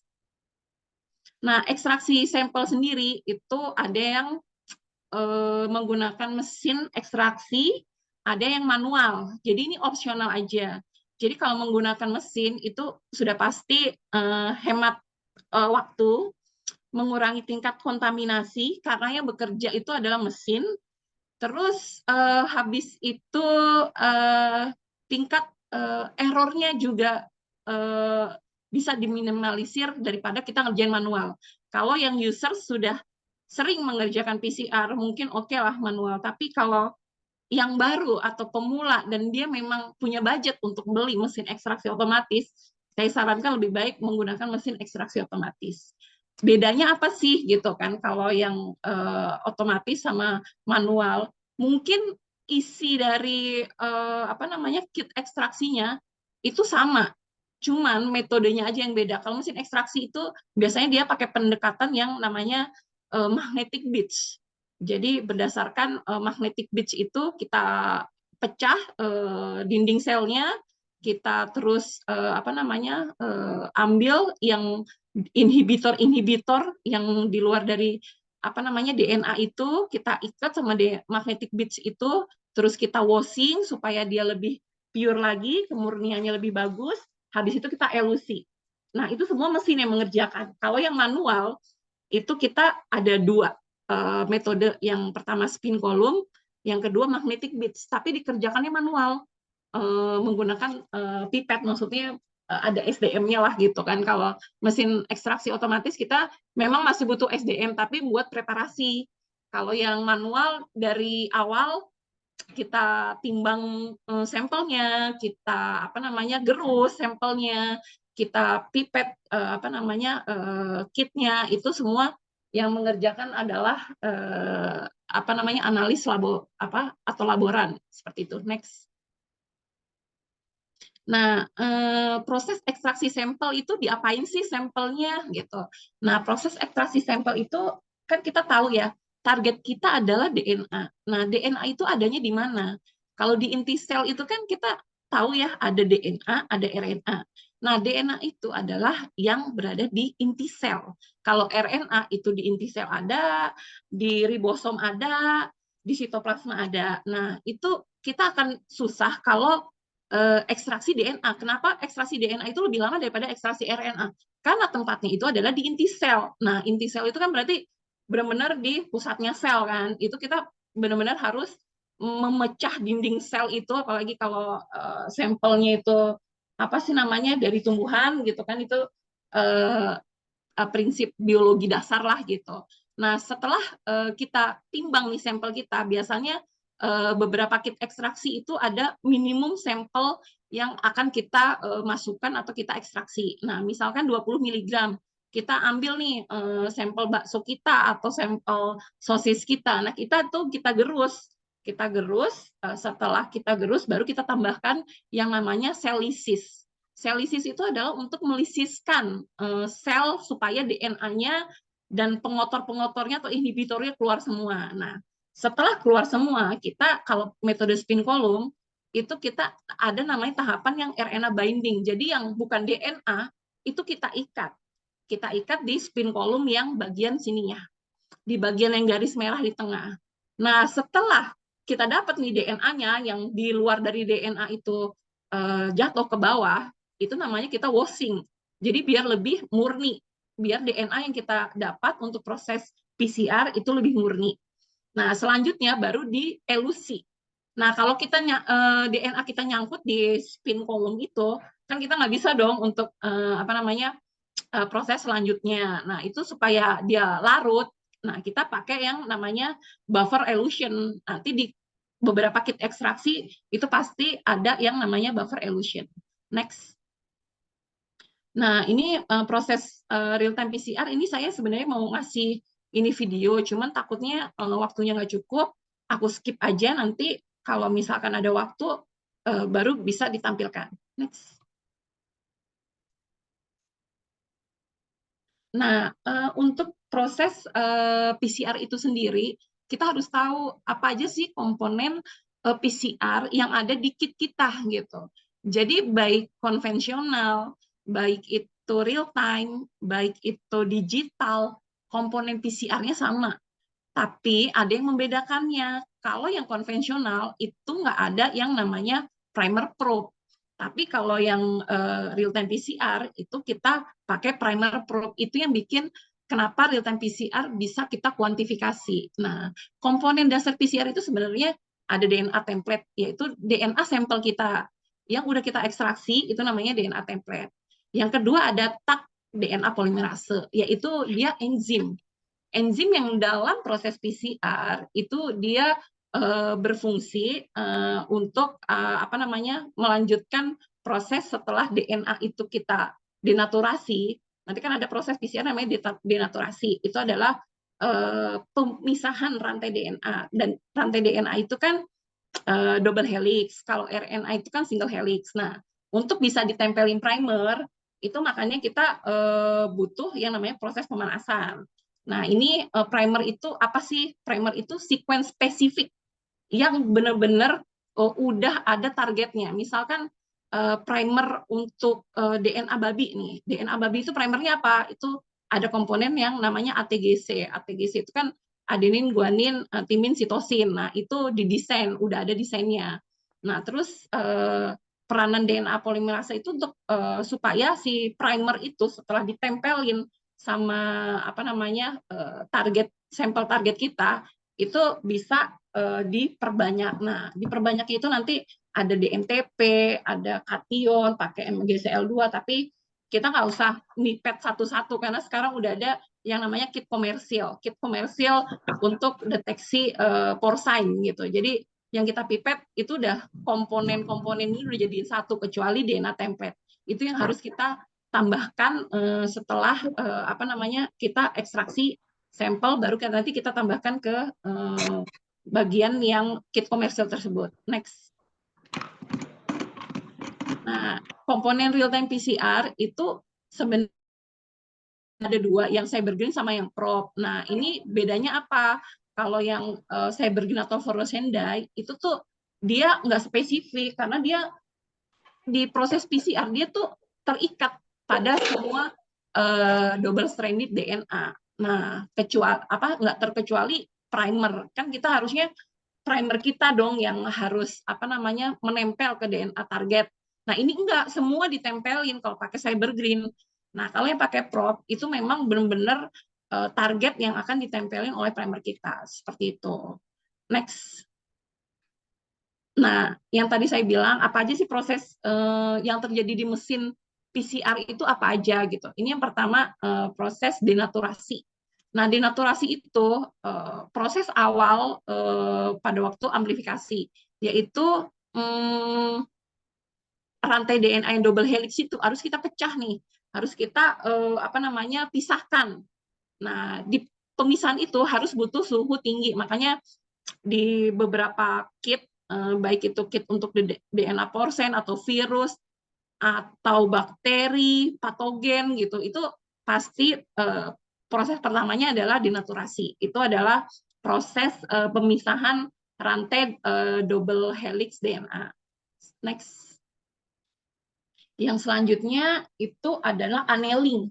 Annealing itu apa? Annealing itu penempelan primer. Nah, primer yang udah spesifik, yang udah ditentukan nih sequence-nya, ATGC-nya, itu akan menempel pada, kalau misalkan adenin sama apa? Timin, guanin sama sitosin. Itu pasti dia udah secara apa pasangannya itu pasti udah langsung menempel. Jadi yang primer A pasti sama T gitu, yang G sama C gitu. Jadi itu udah proses apa namanya penempelan itu memang udah disesuaikan ya primer sama yang targetnya. Next. Nah, tadi lupa ya, kalau yang penempelan primer biasanya suhunya itu sudah dioptimasi. Jadi penempelan primer itu tidak sembarangan untuk kita bisa atur suhunya sesuai sama misalnya oh ya biasanya di 60 nih gitu. Tidak bisa seperti itu karena masing-masing apa namanya panjang atau tidaknya primer itu biasanya beda-beda suhu annealingnya. Ada yang memang sudah dioptimasi di range-nya antara 50 sampai 60. Jadi kalau misalkan kita pakai kit ini, kita harus optimasi dulu nih dia bagusnya di suhu berapa untuk penempelan primernya. Takutnya nggak semua nanti menempel sempurna, jadi nanti hasilnya akan bias atau false gitu kan. Jadi kalau udah ada kit komersil, biasanya itu harus di optimasi dulu di suhu berapa sih annealingnya atau penempelan primernya itu paling optimal. Range-nya sih 50 sampai 60, tapi misalkan di kit tersebut ditulis udah divalidasi misalkan di 58. Ya udah, jadi di mesin PCR itu kita tulis untuk proses annealingnya berarti di suhu 58 derajat Celcius. Next. Nah, setelah ditempelin primer, itu prosesnya apa? Kan namanya PCR itu adalah menggandakan ya, menggandakan secara eksponensial. Jadi dari 1 jadi 2, 2 jadi 4, 4 jadi 8, 8 16 dan seterusnya. Nah, itu yang kita namakan nanti proses penggandaan. Nah, setelah ditempelin primer itu kan nanti dia diperpanjang, diperbanyak dari yang 1, 2 itu namanya proses extension. Nah, itu ada proses akhir amplifikasi. Nah, seterusnya nanti diulang lagi. Jadi setelah selesai extension jadi 2, nanti supaya jadi 4, pasti melalui proses dinaturasi lagi, annealing lagi, extension lagi. Jadi berulang-ulang. Itu namanya PCR cycle. Jadi berapa siklus yang kita butuhkan untuk menggandakan DNA kita secara eksponensial seperti itu. Next.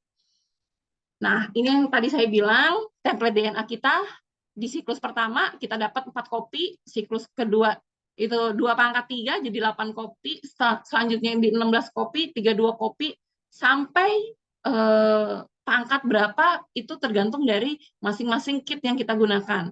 Ada yang sampai 40 siklus, ada yang 45 siklus, tapi rata-rata antara 35 sampai 40.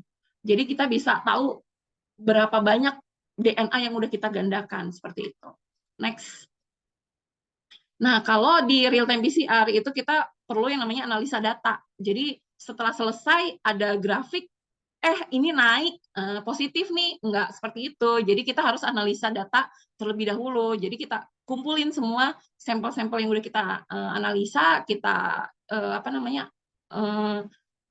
analisa satu persatu gitu. Jadi enggak serta-merta kita lihat grafiknya dari 10 sampel, naik semua, berarti positif semua. Bisa jadi kontrol negatifnya pun itu naik, berarti kita false. Jadi satu proses pengerjaan real time kita itu kalau ada sampai NTZ-nya itu naik, ada kurvanya, itu berarti kita false, itu berarti kita mengerjakan PCR-nya itu terkontaminasi. Jadi kita harus mengulang lagi dari awal, seperti itu. Jadi pas analisa data itu kita kalau di real time PCR pasti ada namanya CT, threshold cycle. Itu nilai menunjukkan starting quantity.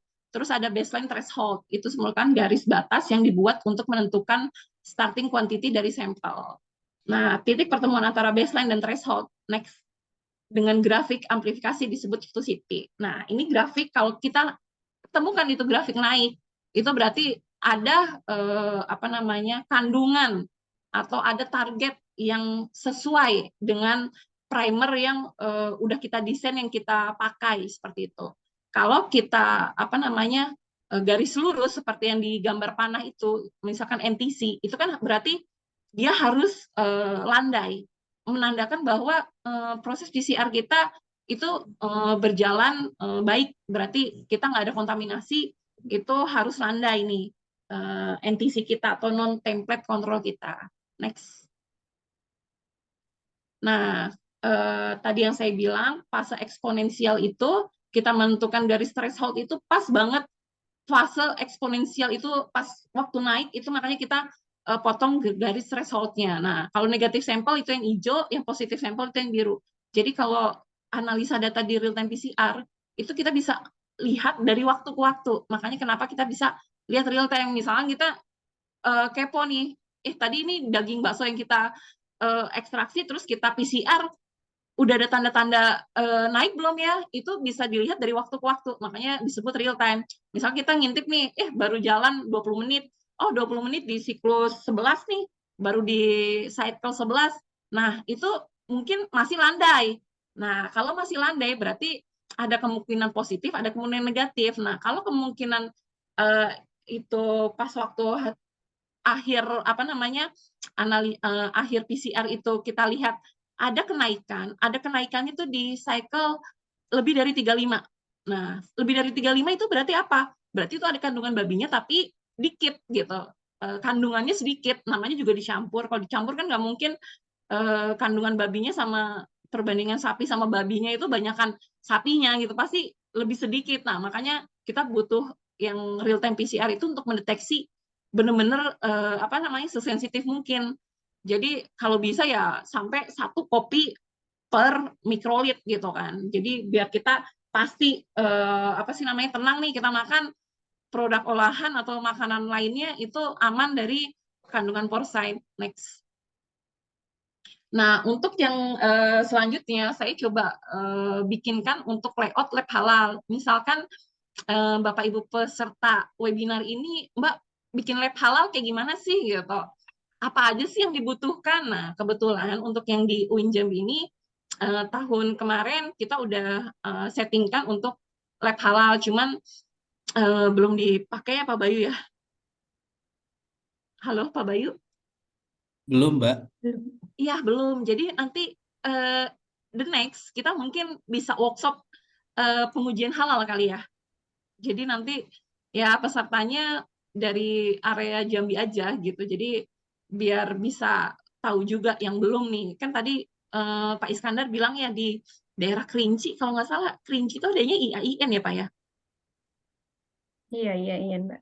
IAIN. Nah, itu mungkin juga kalau apa namanya bisa ya diundang gitu juga biar ada referensi juga. Nah, untuk yang layout lab halal ini kita bagi menjadi 3 ruangan, yaitu ruangan preparasi sampel dan ekstraksi, ruangan master mix dan mix sampel, yang selanjutnya adalah ruangan amplifikasi atau ruangan PCR. Jadi kenapa sih kita pisah-pisah seperti ini, Mbak? Kalau jadi satu, saya cuma punya satu ruangan. Oh, tidak bisa, karena akan apa sih namanya cross kontaminasi kalau semua dari proses awal sampai akhir itu di satu ruangan. Nah, kita harus benar-benar pisahkan menjadi minimal 3 ruangan.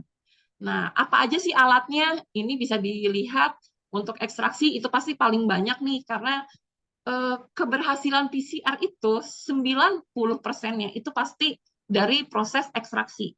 Kalau ekstraksinya kita gagal, itu udah pasti master mix-nya dan PCR-nya itu akan fast juga gitu. Jadi benar-benar kalau kita ekstraksi itu sesuai dengan SOP reagen yang kita gunakan gitu. Jadi kita harus benar-benar hati-hati karena ya gitu 90%-nya keberhasilan PCR dari proses ekstraksi. Kalau ekstraksinya gagal, kita ulang dari awal dan itu makan waktu lagi, buang kos juga untuk pemakaian reagennya seperti itu. Jadi alat-alat yang untuk mesin di ruang ekstraksi itu cukup banyak. Kita harus ada nih timbangan nih buat apa nimbang sampel. Biasanya kan kit-kit ekstraksi itu ada yang 20 mg, 25 mg, atau 50 mg. Kita nggak bisa langsung oh kira-kira aja deh kita ambil, kita gunting, kita preparasi segini nih kayaknya udah cukup. Enggak, kita harus timbang dulu untuk awalnya. Jadi biar kita bisa tahu oh iya 20 mg itu besarnya semana gitu kan. Terus habis itu baru kita ekstraksi menggunakan BSC atau apa clean bench lainnya gitu. Tapi diusahakan sih BSC. Karena kalau pakai BSC nanti kita bisa apa namanya mengerjakan apa namanya sampel yang di luar halal, walaupun sebenarnya kalau lab halal atau lab pengujian virus atau bakteri patogen lainnya harus dipisahkan gitu biar nggak cross kontaminasi, tapi lebih baik sih pakai BSC. Nah, terus kita ada yang mesin penghancur sampel, nggak ada pun juga nggak apa-apa, masih bisa jalan, kita pakai pestle, kita gerusnya pakai mortar juga bisa, cuman kan akan makan waktu dan apa namanya lumayan lama ya kalau kita ngegerusnya manual gitu. Kalau ada mesin penghancur sampel, kenapa kita nggak pakai gitu. Nanti ada yang namanya thermoshaker, kita butuh vortex, pipet, refrigerator buat penyimpanan sampel, di freezer untuk penyimpanan genom sampel hasil ekstraksi kita. Nah, di ruangan master mix itu kan mencampur antara sampel yang udah kita ekstraksi dengan reagen. Kita butuh spin down, kita butuh yang namanya nanospektro. Kenapa sih butuh nanospektro? Karena nanospektro itu dibutuhkan untuk kita bisa tahu berapa apa purity sama konsentrasi sampel kita. Kalau misalkan purity-nya jelek nih, Mbak saya ekstraksi sampelnya dari gelatin nih misalkan. Terus diukur berapa? Diukurnya purity-nya jelek banget. Biasanya purity itu kan antara 1,8 sampai 2 ya. Nah, ini saya ketemunya 1,3 nih, 1,2 dilanjut nggak gitu. Kalau ya kalau tidak purity dan konsentrasinya kecil itu lebih baik tidak usah dilanjutkan di proses PCR karena nanti hasilnya akan bias gitu. Jadi gimana Mbak? Ya kita salah satunya ada yang namanya uji integritas DNA. Nah, uji integritas DNA itu perlu alat yang namanya gel dokumentasi. Jadi kita sebelum masuk ke PCR, kalau yang di balai-balai POM itu biasanya ada yang uji integrasi DNA. Nah, itu nanti kita bisa tahu bahwasannya yang mau kita gandakan itu beneran ada DNA-nya gitu. Kalau nggak ada, ya ngapain kita gandakan gitu. Percuma juga gitu kan, reagen untuk pemeriksaan juga tes PCR itu kan mahal ya, reagen PCR-nya itu gitu. Jadi reagen PCR sama reagen ekstraksi itu lebih mahal reagen PCR karena di sana dipakai real time PCR itu ada probe-nya itu yang lumayan harganya mahal gitu kan. Nah, next. Waktunya masih ada berapa ya, Mbak Hesti? Udah habis ya? Masih di mute. Masih di mute. Iya Mbak, waktunya udah habis, tapi kalau misalnya mau dipakai beberapa menit untuk menyelesaikan, boleh karena masih ada waktu untuk tanya jawab sampai 11.25. Oh iya, kita ini aja sih sekilas tentang PT Cohen ya. Kalau tadi kan saya memperkenalkan secara materi ya, kalau PT Cohen itu apa, ya maksud saya tak kenal maka tak sayang. Nah, kita di Cohen ini benar-benar distributor untuk support di lab mikro, di pertanian, di kelautan, peternakan, farmasi, biotek, gizi, pangan, parasit, kimia analitik, farmakologi, dan biokimia. Jadi cakupannya luas banget nih, yang kita jual pun sebenarnya banyak banget gitu. Apalagi kalau misalkan yang baru nih, kayak Pak Bayu nih, Mbak, aku mau dong disettingin untuk lab biologi dasar, mikrobiologi gitu. Itu bisa banget. Jadi dari furniture lab-nya, terus dari alat-alatnya, itu semua bisa tergantung anggaran ya Pak ya. Jadi dikasih tahu aja nanti, anggarannya segini Mbak, ya Mbak, nggak banyak-banyak dulu. Oh ya udah, kalau anggarannya segini, saya buatkan skemanya atau RAB-nya seperti ini. Jadi itu bisa semua ya gitu. Jadi nggak menutup kemungkinan ya Pak Bayu di universitas lain juga sama. Mbak, saya mau diiniin lab PCR dong yang buat uji halal. Oh bisa. Lab kimianya Mbak yang ada buat uji etanol sama gelatin bisa nggak Mbak? Oh bisa, semuanya ada gitu. Tinggal berapa anggarannya gitu. Pasti saya tanya anggarannya dulu. Saya nggak mungkin langsung serta merta ngasih yang high spec gitu kan. Takutnya nanti pas dilihat udah, loh kok mahal banget ya yang Mbak Devi kasih gitu. Takutnya nanti saya diprotes di awal gitu. Next. Nah, ini yang kita suplai kemarin di alat PCR di UIN Jambi itu ada Cycler. Ini adalah yang kapasitas 96 well atau whole. Jadi sekali running itu kita bisa banyakkan sampelnya. Adapun sampel yang nggak sebanyak itu, kita juga bisa pakai cup yang single cup. Nah, ini alat PCR pada dasarnya itu sama. Cuman yang membedakan itu adalah ramping rate. Ramping rate itu apa? Naik turunnya suhu. Yang tadi saya bilang ada denaturasi, annealing, ada extension, itu kan permainan suhu. Kalau naik turunnya itu cepat, itu semakin cepat juga kita selesai PCR-nya. Tapi kalau misalkan ramping rate dari mesin itu lama nih gitu, ya udah, bukan berarti nggak benar atau nggak sensitif atau apa, cuman naik turunnya suhu itu agak lama gitu. Jadi misalkan pakai alat brand A 50 menit, pakai brand B 1 jam 10 menit, itu yang membedakan adalah ramping rate. Jadi naik turunnya suhu, misalkan rata-rata untuk naik suhu 3,3, berarti setiap 3,3 derajat Celcius itu butuh waktu misalkan 1 menit kayak gitu kan. Itu asumsi untuk ramping rate. Next. Nah, ini technical karakteristik dari alat yang PCR yang kita udah supply di UIN Jambi. Nah, ini memiliki channel. Nah, channel ini penting juga karena beberapa kit deteksi halal, apalagi nanti kita mau multiplex. Mbak, saya pengen multiplex dong. Kan nggak hanya babi nih, saya mau dicampur nih sama kelelawar, sama anjing, sama tikus. Itu bisa aja.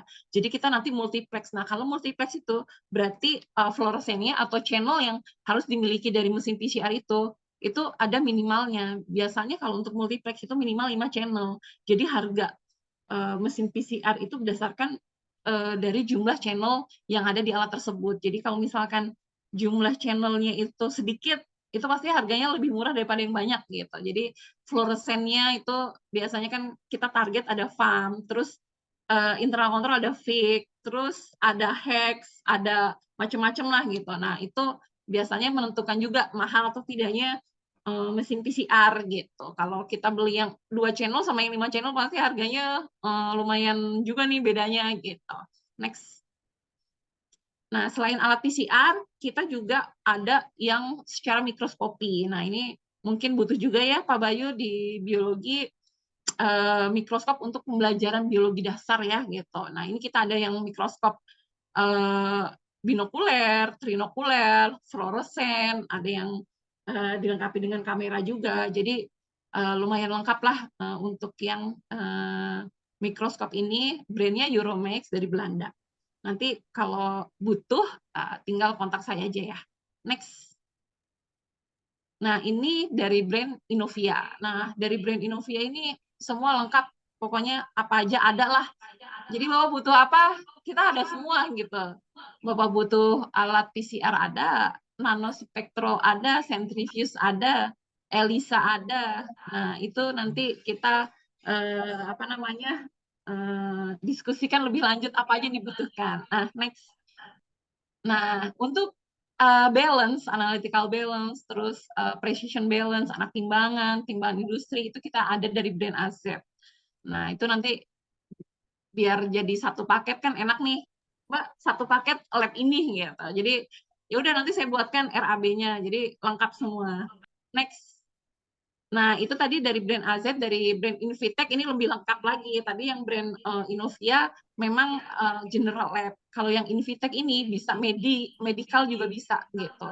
Jadi benar-benar lengkap banget. Mau lab histopatologi lengkap satu set semua ada.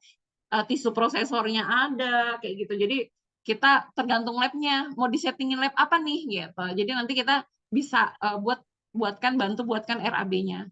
Next. Nah, ini sekilas tentang produk Invitech. Kita ada yang buat medical, biochemistry analyzer, deep freezer, hematologi analyzer, autoclave, freeze dryer. Itu pokoknya lengkap semua. Satu brand itu bisa mencakup ya kurang lebih 10 lab itu bisa semua lah gitu kan. Next. Nah, ini alat-alat lainnya. Di sini memang banyak banget, tidak bisa saya sebutkan satu persatu ya, waktunya juga nggak cukup. Next, nah ini yang tadi lagi. Nah, ini untuk yang pipet dan consumable, kita ada brand Luna Nanotech, 4S sama Service Bio. Jadinya dari yang alat kecil, alat besar itu ada semua ya. Jadi nanti tinggal berkontak aja, Bu, saya butuh botol sampel. Botol sampel kan sebenarnya plasticware ya. Kebutuhan di consumable itu juga bisa. Next. Nah, ini untuk furniture lab. Jadi yang mau pertama kali bangun lab, labnya udah jadi tapi belum ada furniturnya, itu bisa juga ke kita. Kita nanti ada beberapa pilihan bahannya mau dari apa, ukurannya berapa, itu memang harus survei lokasi dulu ya gitu. Next. Nah, ini untuk yang bahan ya.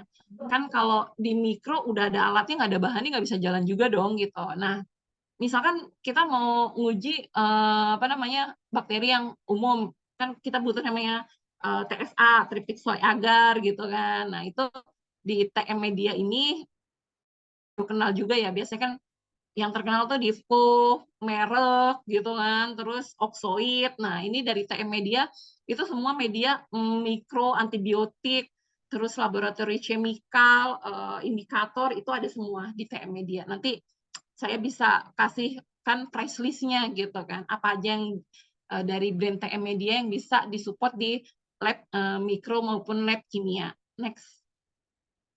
Nah, untuk yang molekuler kita ada dari brand Vivantis, itu ada kit ekstraksi juga. Terus ada bahan-bahan untuk PCR juga, buat cloning juga ada. Nah, ini lengkap juga nih, ada ladder, ada marker gitu. Jadi untuk yang biologi molekulernya kita ada brand dari Vivantis. Next. Nah, untuk brand Innova ini juga sama Invitech sama yang Inovia tadi. Ya, cuman beda brand aja. Alat-alatnya juga ada WPS, spektro, next. Ada freezer untuk tank cryogenik, next. Ada autoclave, ada oven, alat-alat general semuanya ada, next. Next.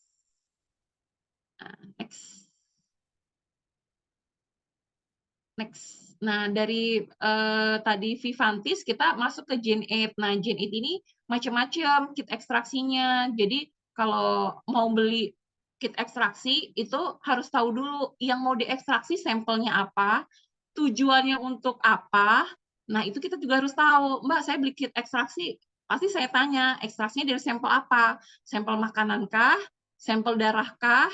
Jaringan atau apa? Karena itu beda-beda gitu kan. Jadi kita harus tahu dulu nih, kita mau ekstraksi apa. Sampelnya misalkan sampel dari feses, kita nggak mungkin saya kasih yang dari buat darah gitu, itu udah beda kan. Jenis sampelnya itu menentukan juga bagus atau enggaknya nanti hasil ekstraksi kita gitu. Jadi kalau mau beli kit ekstraksi pasti saya tanya dulu tuh, ini buat sampel apa? Tujuannya apa? Oh, saya sampel itu makanan buat bakteri patogen. Oh, berarti saya harus kasih kit ekstraksi yang buat makanan gitu. Jadi benar-benar disesuaikan kit ekstraksi sama sampelnya apa dan tujuannya, hasilnya tuh untuk apa? Virus kah, bakteri kah, itu juga beda. Next. Nah, ini macam-macam nih yang dari brand Gen 8 ini kita ada leader juga, ada enzim juga. Next.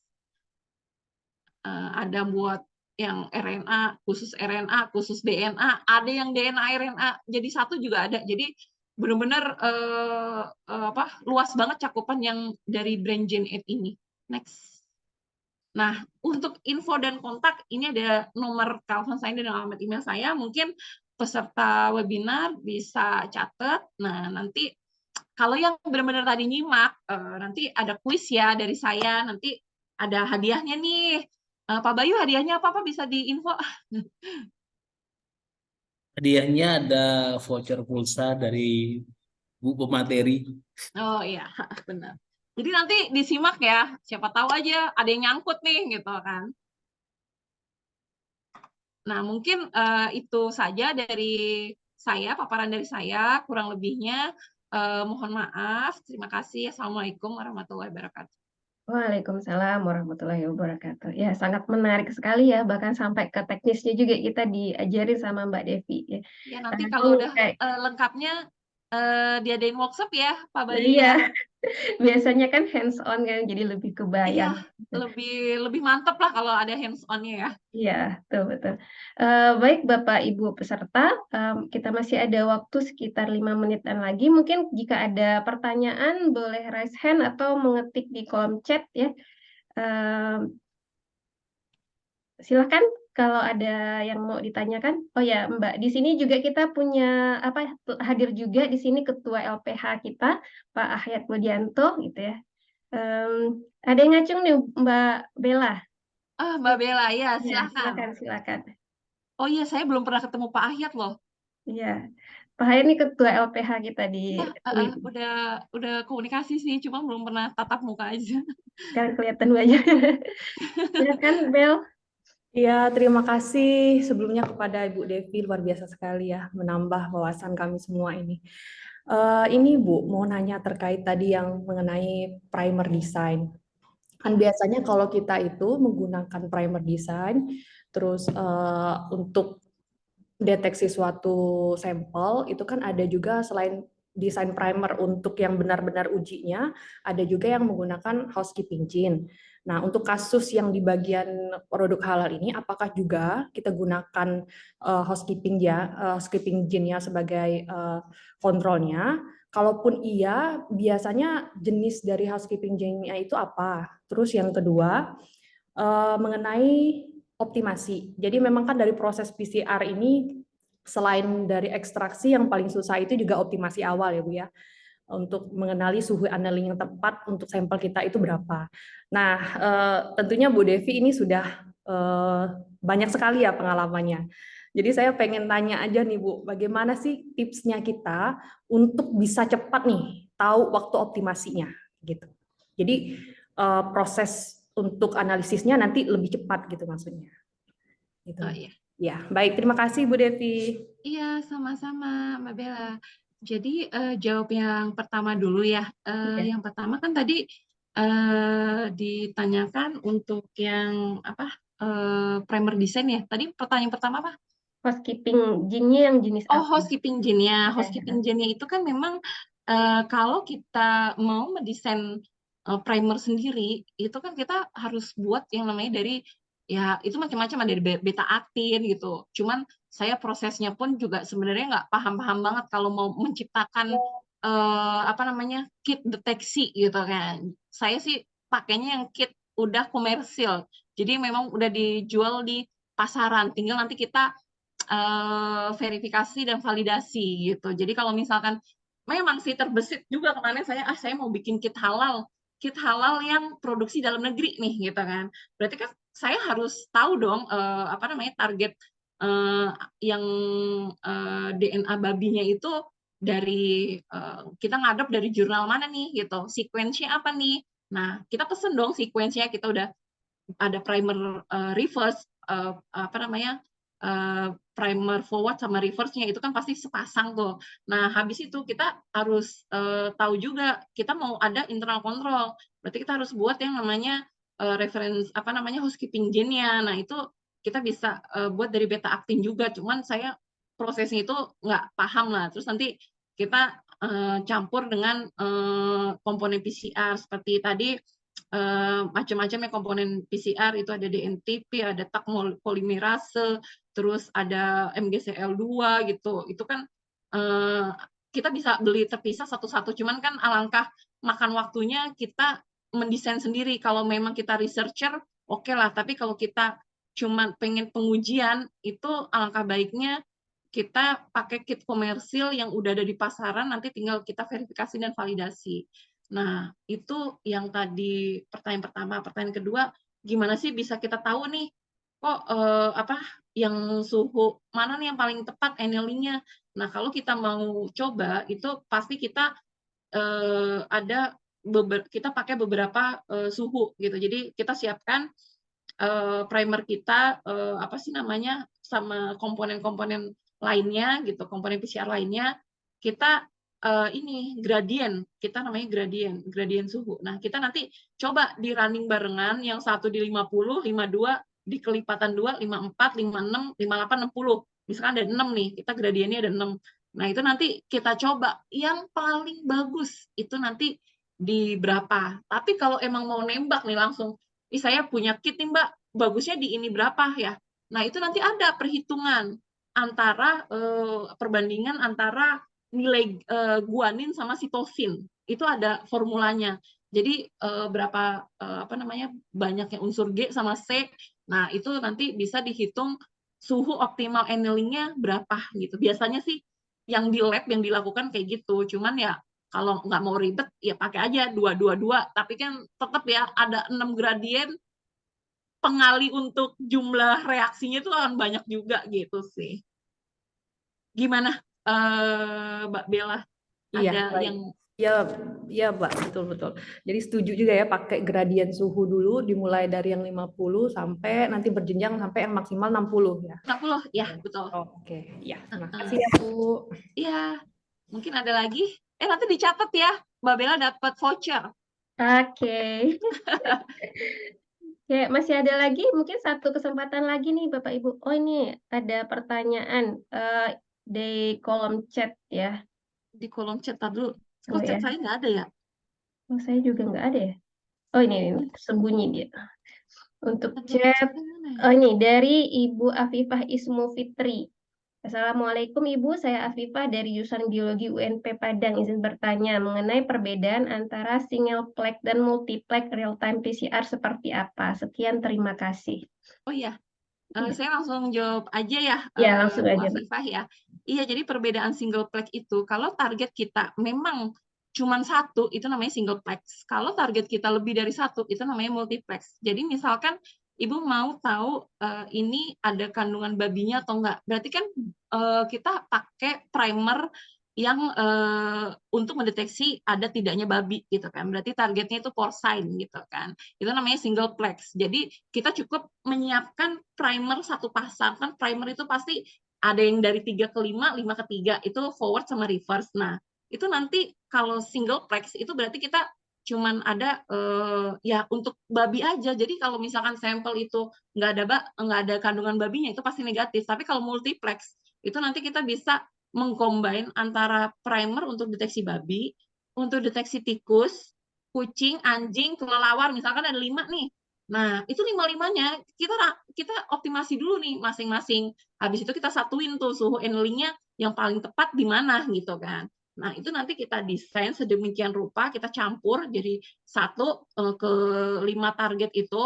Nah, nanti baru pas kita running, oh ternyata nggak ada semua negatif, berarti di luar dari itu nggak ada nih makanan kita. Misalkan ada yang naik nih, ini dicampur daging tikus, misalkan tikus yang naik. Nah, itu bisa jadi nggak menutup kemungkinan kan gitu. Kalau babi agak mahal gitu ya dagingnya, kalau tikus kan tinggal nyari aja gitu kan. Jadi ya ibarat kata namanya campuran gimana sih supaya lebih banyak gitu kan volume dagingnya dicampur gitu kan sama daging tikus misalkan. Nah, itu kalau kita ada primernya multiplex, itu bisa kedetek semua gitu. Jadi kalau multiplex itu memang lebih rumit karena nantinya pun grafik yang kita hasilkan itu akan lebih banyak. Jadi kita ada 10 sampel. 10 sampel dengan 5 target yang berbeda. Nah, 5 target yang berbeda 10 dikaliin aja ada 10 sampel kali 5 berarti ada 50 tuh, 50 grafik gitu yang akan kita analisa gitu.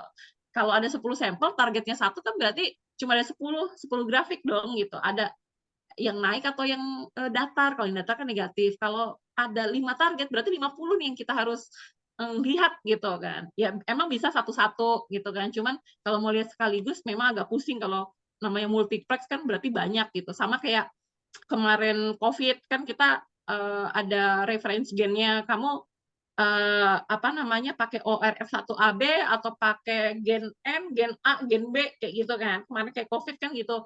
Jadi pas COVID itu juga WHO kan menetapkan bahwasannya ada beberapa target gennya gitu kan di dalam kit itu. Berarti dia kalau ada 2 target gen berarti kurvanya itu berarti satu sampel ada 2 gitu.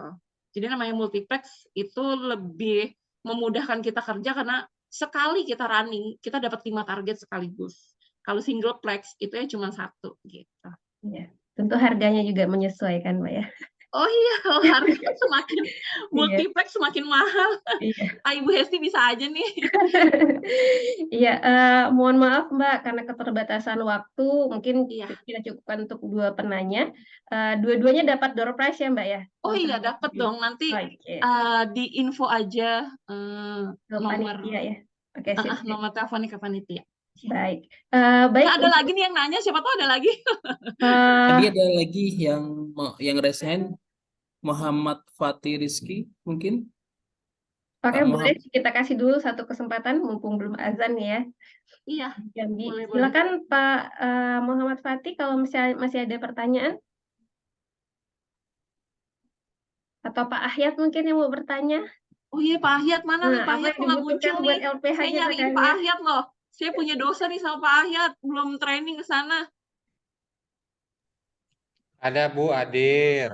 Oh ya Allah, Bapak salam kenal ya Bapak ya. Ya, sama-sama silakan. Nggak ada, saya dengerin aja sambilan ngerjain yang lain. Nggak apa, dilanjut aja Bu Esti. Iya, siap. Ya, terima kasih Pak Ahyat. Karena tidak ada pertanyaan, mungkin kita langsung ke closing statement aja ya Mbak ya. Oh ya, oke. Nah, mungkin silakan Mbak, mungkin ada beberapa hal poin penting yang perlu kita simpulkan dan kita ketahui dari webinar kali ini. Oh ya, jadi untuk kesimpulannya, yang pertama memang betul apa yang dikatakan Bu Elvina, untuk yang deteksi halal ini tidak serta-merta hasil uji laboratorium itu langsung bisa dinyatakan untuk halal atau tidaknya produk. Itu memang harus tersertifikasi dan melalui proses yang panjang gitu. Jadi oh ini ada sampel sudah dianalisa di lab, hasilnya negatif. oh ya udah langsung makan, nggak seperti itu sih. Jadi memang harus ada tahapan-tahapan yang tersistematis dari hulu ke hilir untuk menentukan halal tidaknya suatu produk seperti itu. Itu yang saya garis bawahin untuk yang webinar tentang kehalalan produk hari ini. Oke, terima kasih Mbak Devi atas ilmunya, sangat bermanfaat sekali ya. Mudah-mudahan kita nanti emang bisa ketemu lagi dalam momen hands on gitu ya, biar Iya, ilmunya benar-benar makin ya dijadwalkan mantap. saja ya Pak Bayu ya, Ya, sebagai koordinator dan Pak Ahyat. Ketua LPH kita ya. Oh iya benar. Baik, terima kasih kepada Ibu Bapak peserta semua. Demikian dari saya sebagai moderator untuk webinar kali ini. Apabila ada khilaf dan salah, saya mohon maaf. Untuk agenda berikutnya, saya kembalikan kepada MC kita, Ibu Widya Bella. Terima kasih. Silakan Ibu. Ya, terima kasih kepada Ibu Moderator, Ibu Hesti Riani. Jadi hadirin yang berbahagia, kita sudah masuk ke penghujung acara. Semoga kegiatan webinar nasional ini dapat memberikan wawasan baru, ilmu baru yang nantinya bermanfaat untuk kedepannya. Amin ya Rabbal Alamin. Jadi sebelum saya menutup webinar hari ini, mohon izin untuk teman-teman semua, kita akan adakan foto bersama. Jadi dimohonkan untuk menyalakan videonya.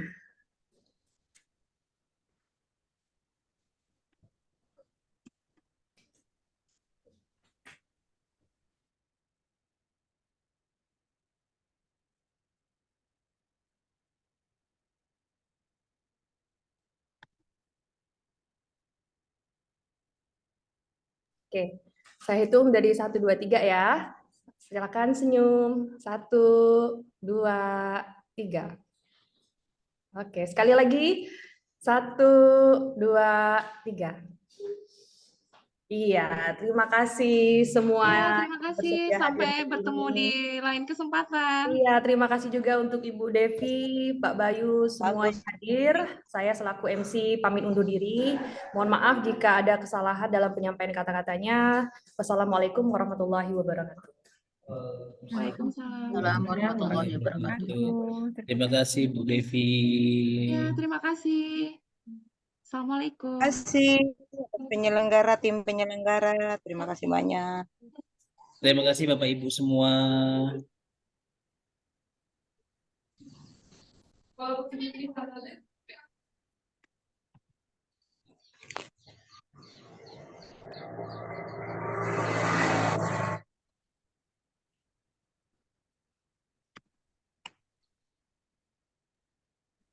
Mohon izin untuk Zoom-nya saya tutup ya. Iya.